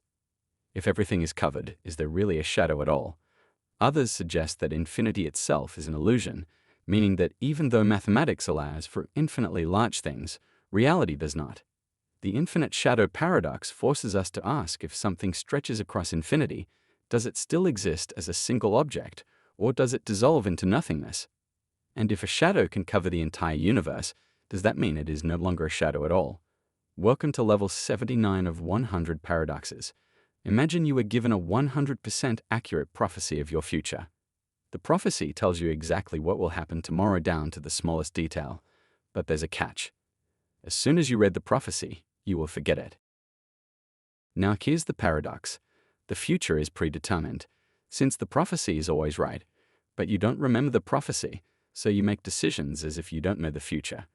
If you don't know the future, are you still following a predetermined path, or are you acting freely? This is the forgotten future paradox, a thought experiment that challenges the relationship between determinism, free will, and memory. At first, it seems like free will still exists since you don't remember the prophecy. You experience choice as if you are making your own decisions, but since the prophecy is never wrong, that means every decision you make must align with it. Are you truly choosing or just acting out a script? If forgetting the future still leads you to the same outcome? Does knowing it even matter? Does memory determine free will, or does it only create the illusion of control? This paradox connects to deep questions in physics, psychology, and philosophy. Quantum mechanics and a block universe. If time is just another dimension, does that mean our future is already set and we are just experiencing it step by step? Neuroscience of memory and identity. If you forget an event, does that mean it never affected you? How much of free will depends on remembering our choices? Predestination versus free will. If everything is already written but we can't remember it, does that mean we are both free and bound at the same time? Some argue that free will is an illusion, and whether or not we remember a choice, it was always going to happen. Others suggest that memory itself is what makes decisions feel real. Meaning, without it, our choices might not even exist. The forgotten future paradox forces us to ask if the future is set, but we don't remember it, are we still making choices? And if forgetting changes nothing, does knowing the future actually matter? Welcome to level 80 of 100 paradoxes. Omnipresence is the idea of being everywhere at once, an all-encompassing presence that exists in all places at all times without limits. It sounds like the ultimate power, but when examined closely, it leads to contradictions. That challenge, whether it is even possible. If something is truly everywhere, does that mean it occupies every space, no matter how small? Can it fit inside the tiniest possible area, or is it stretched infinitely thin? If it exists in all locations at once, is there any meaningful difference between one place and another? And if it takes up all space, where does that leave everything else? This leads to a strange contradiction.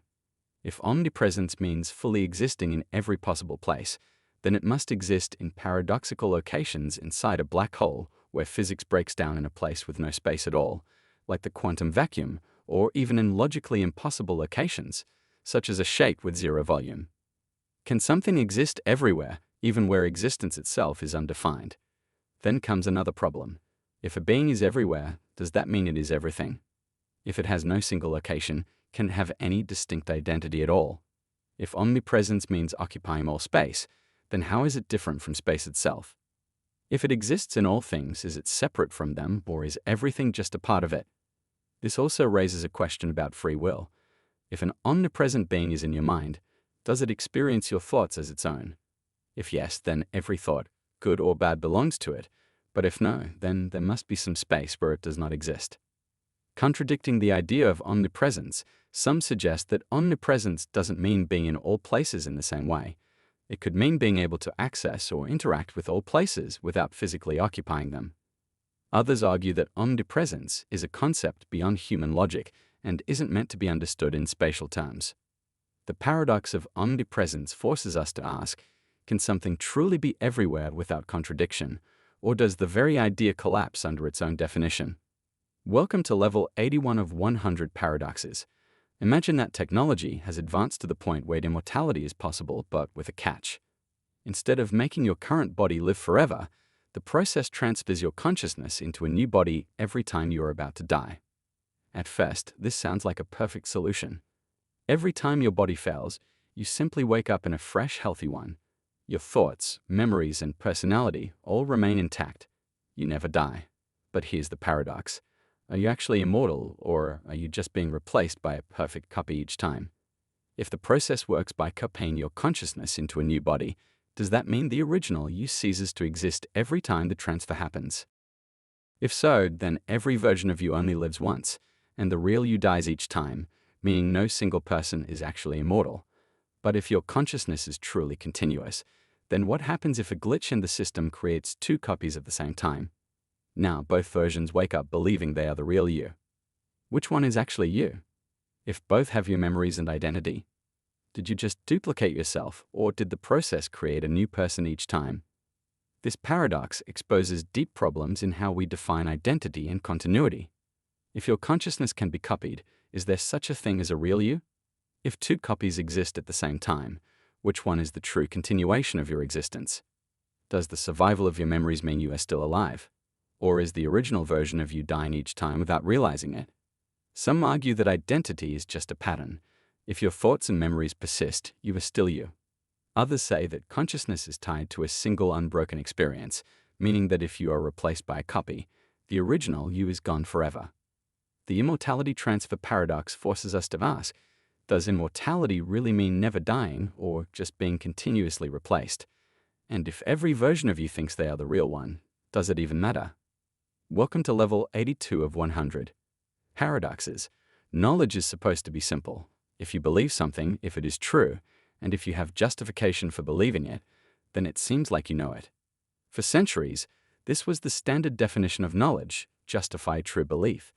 But in 1963, philosopher Edmund Gedda proposed a problem that shook this definition to its core. Imagine this. You're walking through a town filled with fake barns, hollow structures designed to look like real barns from the road. By chance, you look at the only real barn in the entire area and think that's a barn. Your belief is true. It really is a barn. Your belief is justified. You saw it with your own eyes, but did you actually know it was a barn? Here's the problem. If you had looked at any other barn in the area, you would have been wrong. Your belief was true by accident, not because of any reliable reasoning. This is the Gedda problem. It proves that justified true belief is not enough for knowledge. Let's try another example.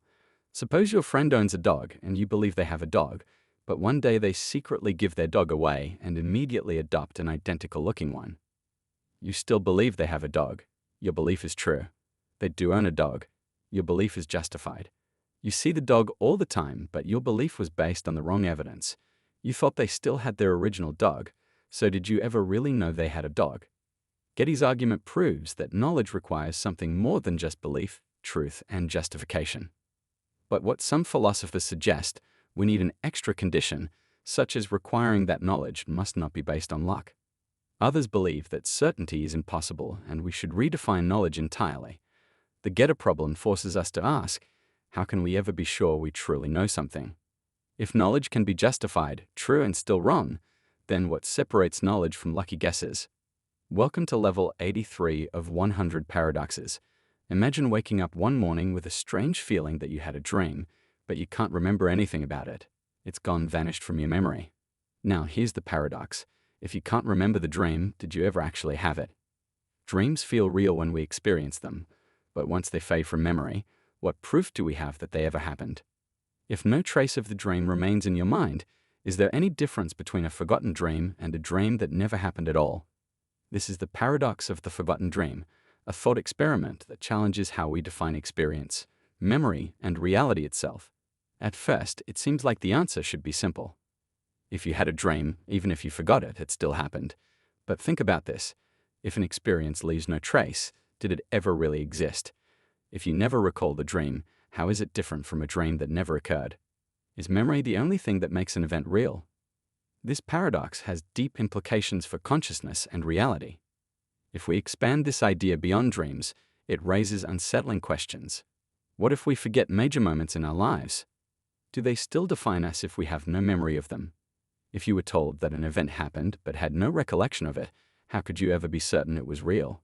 If all of history were forgotten, would it still have happened in any meaningful way? Some philosophers argue that memory is what makes an experience real. If you can't recall it, it might as well have never happened. Others suggest that events don't depend on memory at all. They exist whether we remember them or not. The paradox of the forgotten dream forces us to ask, is reality defined by what we remember, or does it exist independently of our awareness? And if an experience disappears completely from memory, is it any different from one that never existed? Welcome to level 84 of 100 paradoxes. Probability seems like a straightforward concept. Events have chances of happening, and we can calculate those chances with the right information. But what if probability could change based on how we describe the same event? This is the Bol-Cole-Magor paradox, a problem in conditional probability that shows how our understanding of likelihood can shift depending on perspective. Imagine a sphere like Earth and randomly select a point on its surface. Now, let's calculate the probability that this point lies on the equator, given that we already know it's on some specific line of latitude. At first, this seems easy. If we assume a uniform probability distribution across the sphere, then every latitude line has an equal chance of being chosen. And since the equator is just one of many latitude lines, the probability of our selected point being on the equator should be 0, just like choosing an exact point from an infinite set. But now, let's describe the same problem differently. Instead of choosing a latitude first, imagine that we randomly pick a longitude, a vertical line running from the North Pole to the South Pole. Since every longitude line crosses the equator, and all longitudes are equally likely, the probability of landing on the equator suddenly seems to be 1 instead of 0. This is the paradox. The probability of the same event, choosing a point on the equator, changes depending on how we approach the question. The reason this happens is because of how probability distributions work on continuous spaces. Depending on whether we condition the probability by latitude or longitude, the outcome changes. This reveals a deeper issue. If probability depends on how we frame a question, is it truly objective? Can there be multiple correct probabilities for the same event? Does this mean probability is just a tool of description rather than an absolute truth? Some argue that paradoxes like this show the limits of probability theory when applied to infinite sets. Others suggest that probability isn't an intrinsic property of reality, but a way for us to model uncertainty based on how we define our conditions. Bohr's paradox forces us to ask, is probability an absolute truth? Or does it shift based on perspective? And if the same event can have different probabilities, what does that mean for how we understand chance itself? Welcome to level 85 of 100 paradoxes. Imagine a world where everyone is happy. The people in this world live fulfilling lives, experience joy, and have all their basic needs met. Now imagine a second world where the population is much larger, but while everyone is still happy, their happiness is less intense. Their lives are just barely worth living. Which world is better? This is the mere addition paradox, a problem in ethics and population philosophy that challenges how we think about well-being, morality, and the value of life itself. At first, it seems obvious that the first world is better, fewer people, but each one experiences a high level of happiness. But now, let's add a simple twist. Take the first world and add more people who have lives that are barely worth living, not suffering, but just above neutral. The total happiness in the world has increased because now more people are experiencing at least some joy. If we keep repeating this process, we eventually reach a world where a massive population exists, but each individual has a very low level of happiness. This leads to an unsettling conclusion called the repugnant conclusion that a world with billions of people barely experiencing happiness could be considered morally better than a world with fewer people living extremely good lives. But is this really true? On one hand, total happiness has increased. So, if we believe morality is about maximizing well-being, then adding more people, even if they are only slightly happy, seems like the right choice. On the other hand, this seems absurd. At some point, we might end up with an enormous population of people whose lives are just barely tolerable. Yet we are forced to call this better than a world where fewer people live truly great lives. This paradox challenges the way we define ethical decision-making. Is it better to have more people with lower happiness or fewer people with higher happiness? Does the total amount of happiness matter more than the quality of individual lives? If mere addition leads to a repugnant conclusion, does that mean our moral reasoning is flawed? Some philosophers argue that this paradox exposes the limits of utilitarianism, which focuses on maximizing happiness without considering individual well-being. Others suggest that quality of life matters more than total happiness, but struggle to explain why adding barely happy people is wrong. Welcome to level 86 of 100 paradoxes. Imagine you were standing in front of two doors, each leading to a different future. One leads to a life of happiness and success, the other to struggle and hardship. You must make a choice, but here's the twist. You are outside of time. Your decision has already been made in the future, but you haven't experienced making it yet. Now, here's the paradox. If the choice is already determined, do you still have free will? And if you are free to choose, how can the future already be set? This is the paradox of the timeless choice, a problem that challenges the nature of free will, determinism, and time itself. At first, it seems like a simple question. Either you have control over your choice or the outcome is fixed. But what if both are true? At the same time, if the future already contains your decision, then your choice is predetermined. But in the present, you still feel like you have the power to choose freely. How can both be true? This paradox connects to major ideas in physics and philosophy. One-block universe theory. Some scientists believe time is like a book. Every page already exists, meaning the past, present, and future are all equally real. If that's true, then your choice is already written even though you haven't reached that page yet. 2. Quantum mechanics. Some interpretations of quantum physics suggest that multiple futures exist, but the moment you observe one, it collapses into a single reality. 3. Fate versus free will. If your future is known, does that mean you are merely following a script, or does your choice create the future in real time? Some philosophers argue that free will is an illusion. You only feel like you're making a choice, but in reality, it was always going to happen that way. Others believe that choices shape reality, meaning the future does not truly exist until the moment you decide. Welcome to level 87 of 100 paradoxes.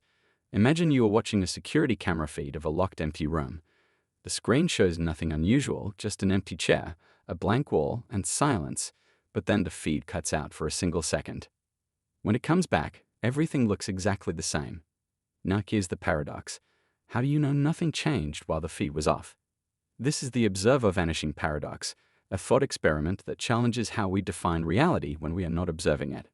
From your perspective, the room appears to be unchanged, but since you didn't witness that missing second, anything could have happened. A person could have entered and left the chair, could have disappeared and reappeared. Reality could have collapsed and restarted, leaving no trace. This paradox connects to deep ideas in physics, philosophy, and perception. 1. Quantum mechanics and the observer effect. In quantum physics, particles don't have definite properties until they are observed. Could the same apply to everyday reality? 2. The tree falling in a forest problem. If something happens where no one is watching, can we say it really happened? 3. Simulation theory. If reality behaves like a simulation, is it only rendered when observed? Could the missing second have been an error in how reality is processed? Some argue that reality is independent of observation, meaning the room remained unchanged whether or not you saw it. But others suggest that existence is tied to perception, meaning that for that missing second, the room had no definite state at all. The observer vanishing paradox forces us to ask, is reality always there, or does it only exist when we observe it? And if there are gaps in our awareness, can we ever truly know what happens when no one is watching? Welcome to level 88 of 100 paradoxes. Imagine a small, intelligent being, Maxwell's demon, who can cheat the laws of physics. He sits at the door between two chambers of gas, carefully opening and closing a tiny trapdoor.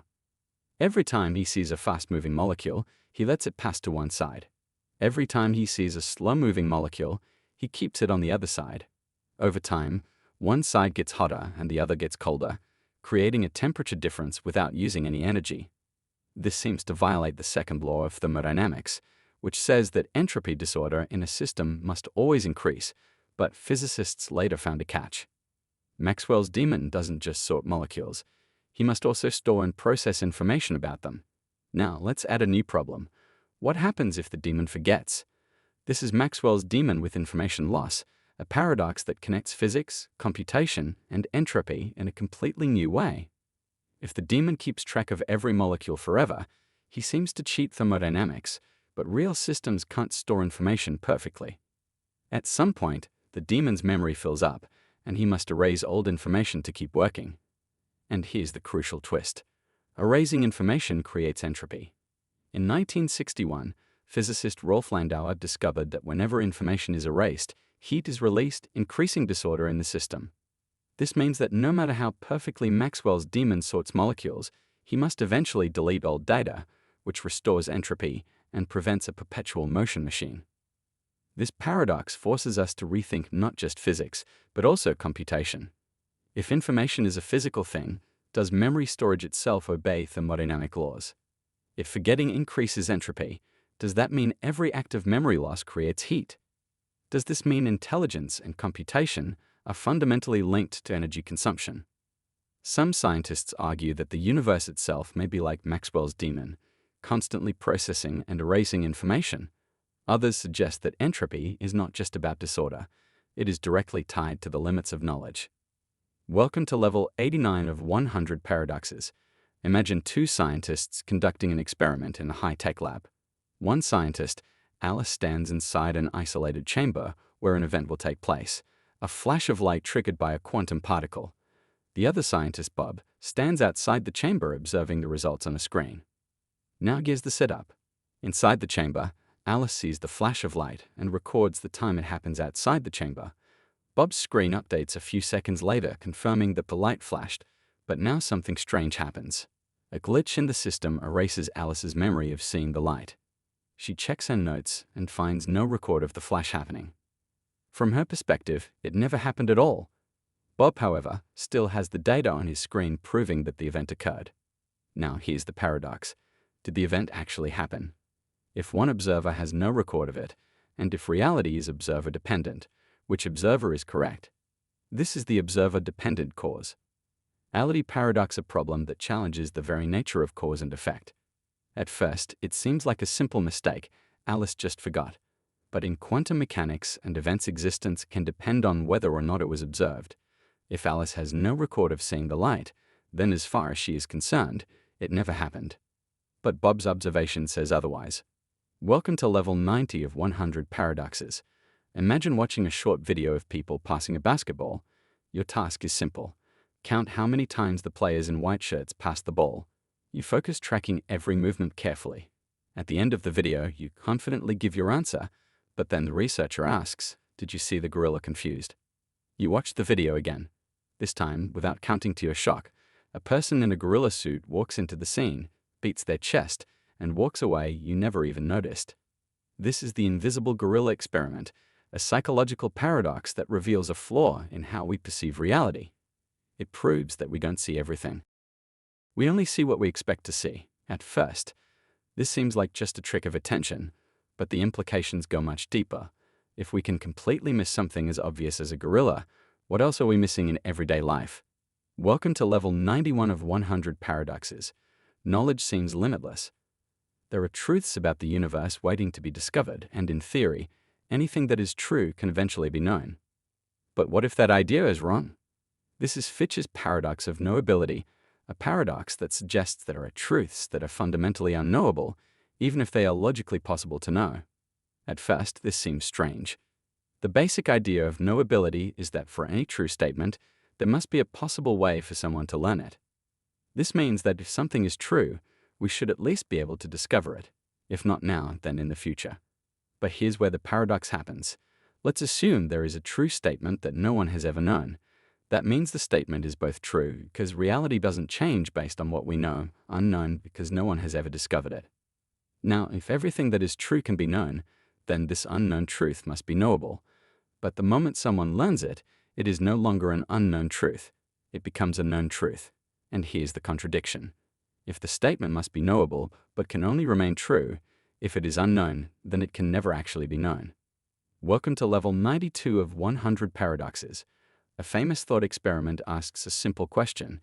If a ship's wooden planks are gradually replaced one by one, until none of the original wood remains, is it still the same ship? This is the ship of these's paradox, a problem about identity and continuity. But now let's take this idea and push it to the quantum level where things get even weirder.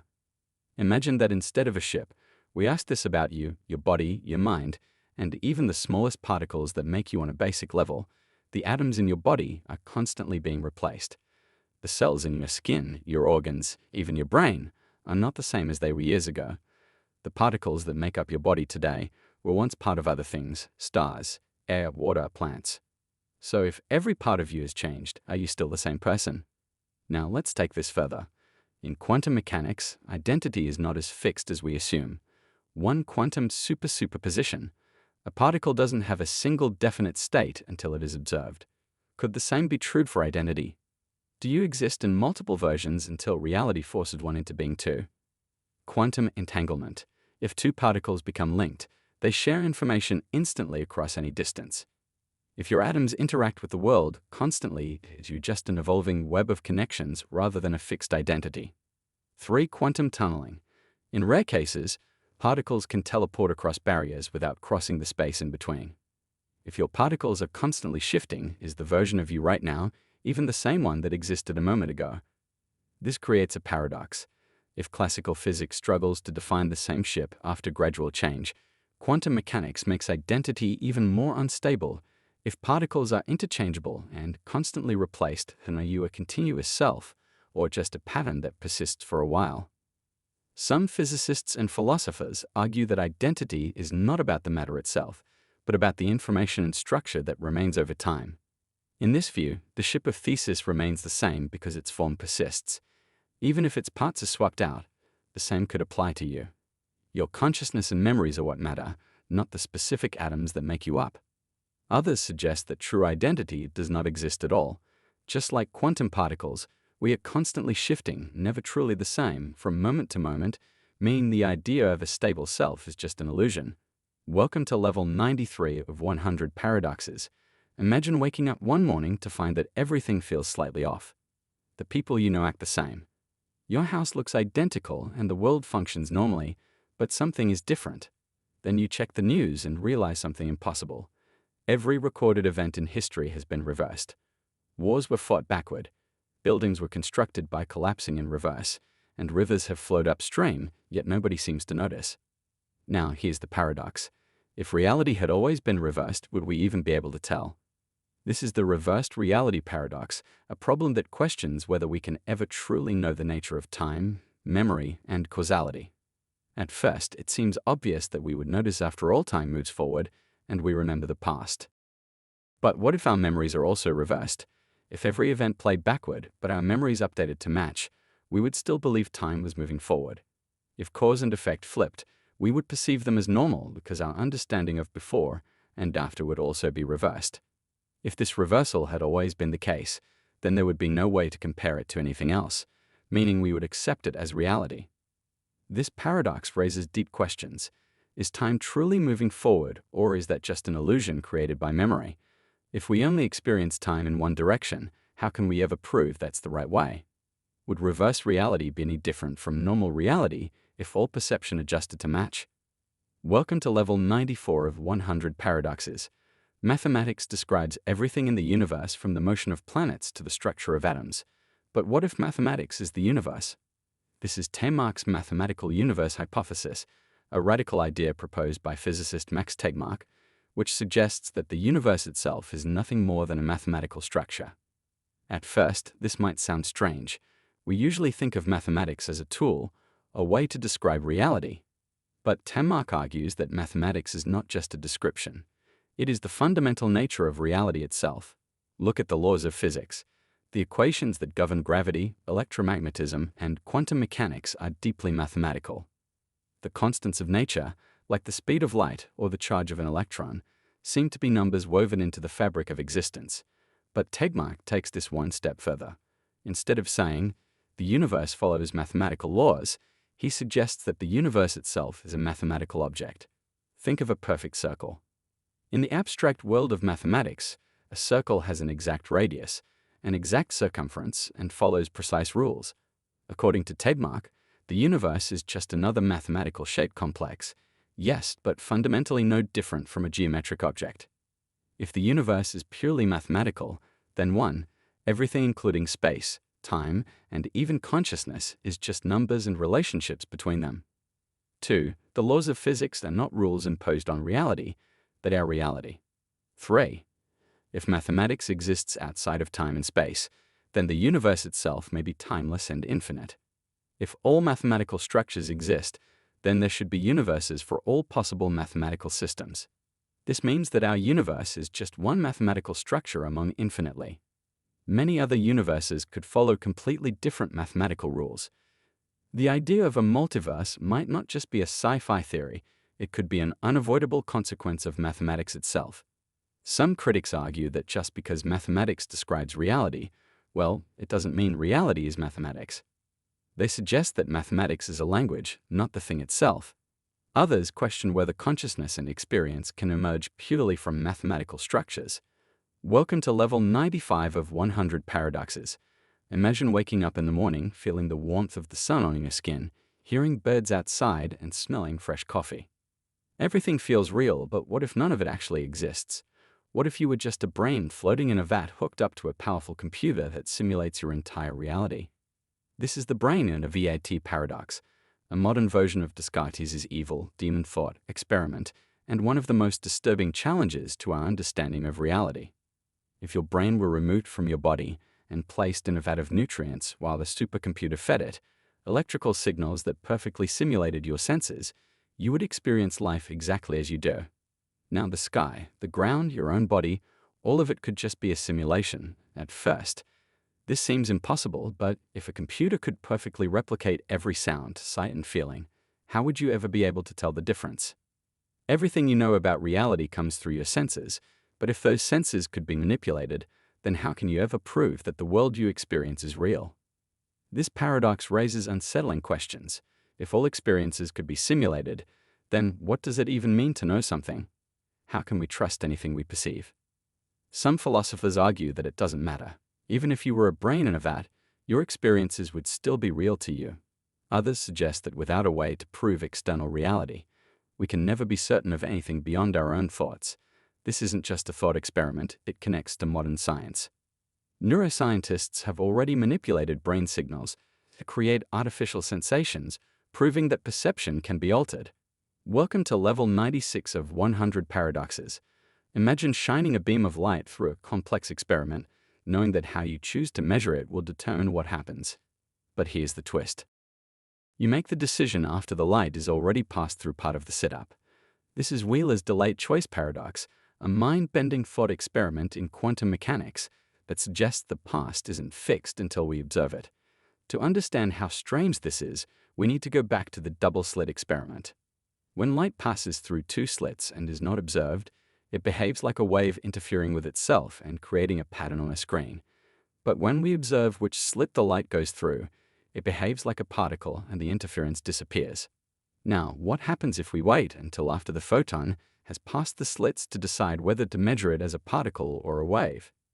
This is exactly what physicist John Wheeler proposed.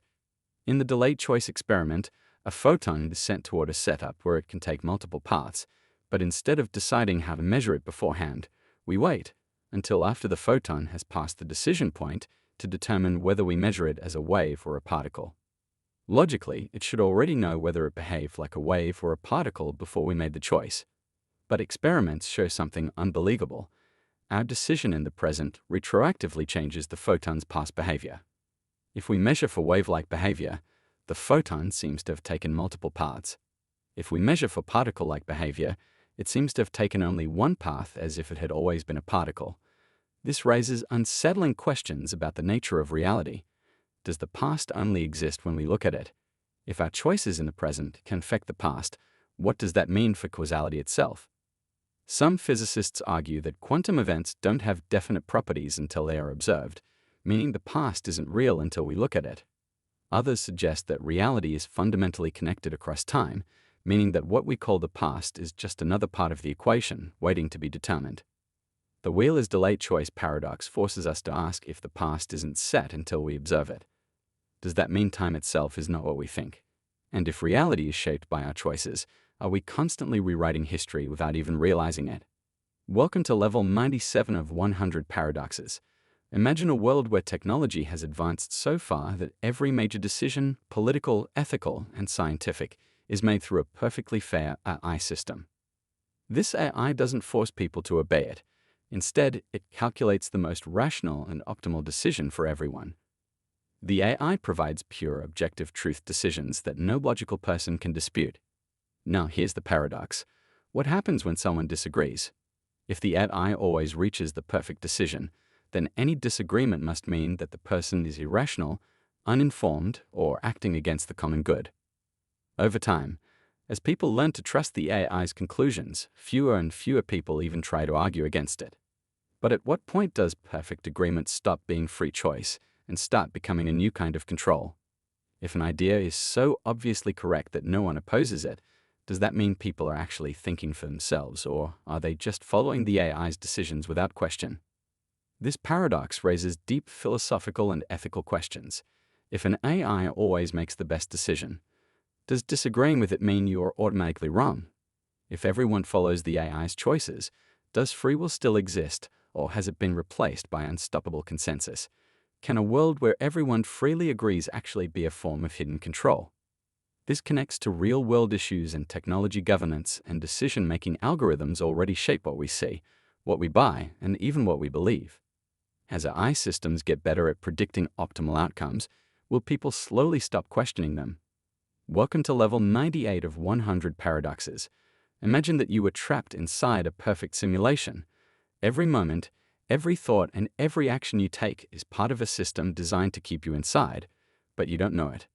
To you, this world is all there is. Now here's the paradox. If you were inside a perfect system that controlled your perception, how would you ever know? And if you did figure it out, how could you ever escape?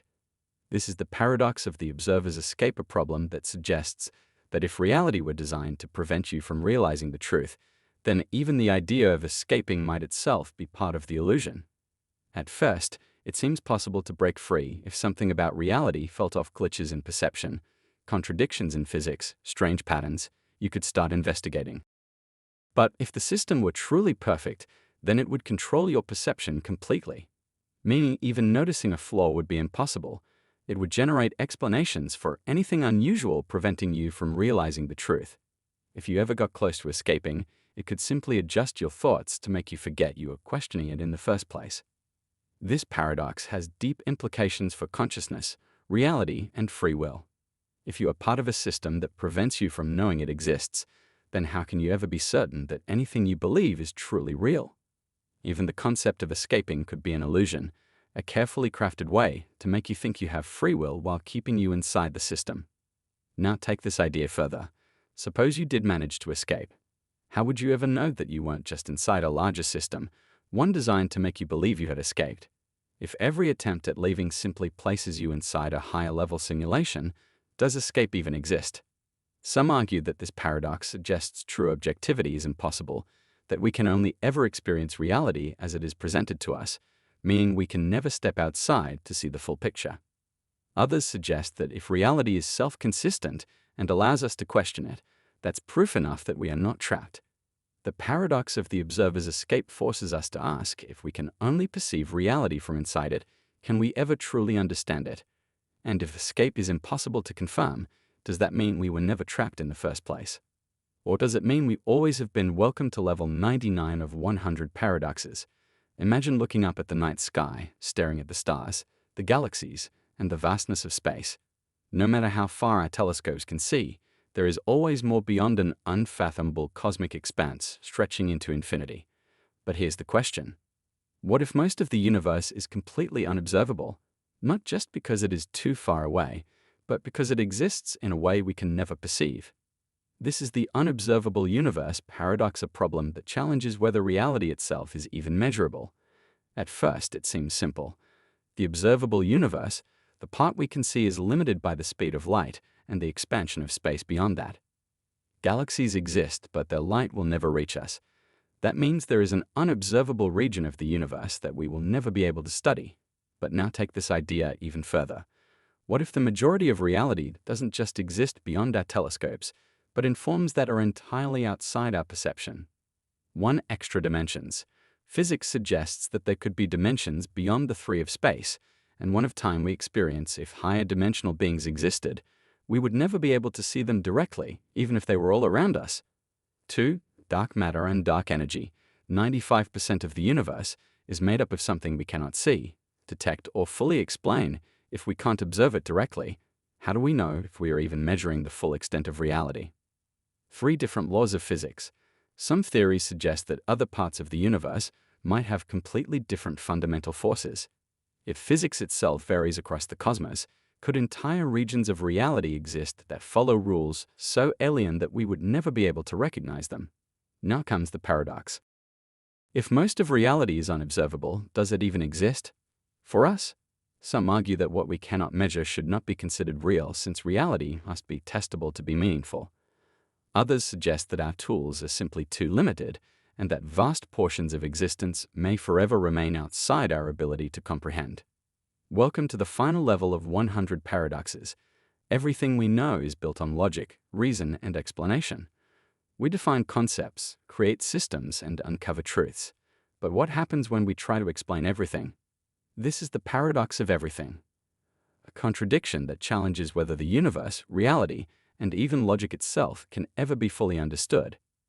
It all seems possible at first. Science, philosophy, and math have revealed so much about the universe, but the deeper we go, the more we hit a wall. Can everything truly be explained?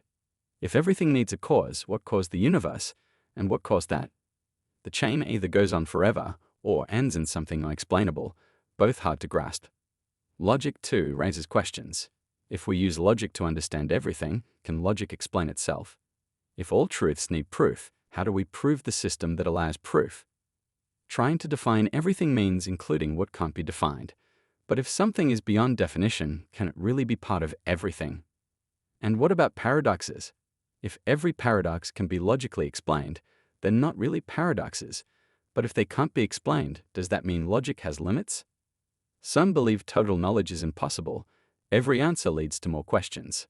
Others think it's possible, just not from a single perspective. This is the paradox of everything. Can reality ever be fully known, or will some truths always lie just beyond reason? And if every paradox must be resolved, is paradox itself just an illusion?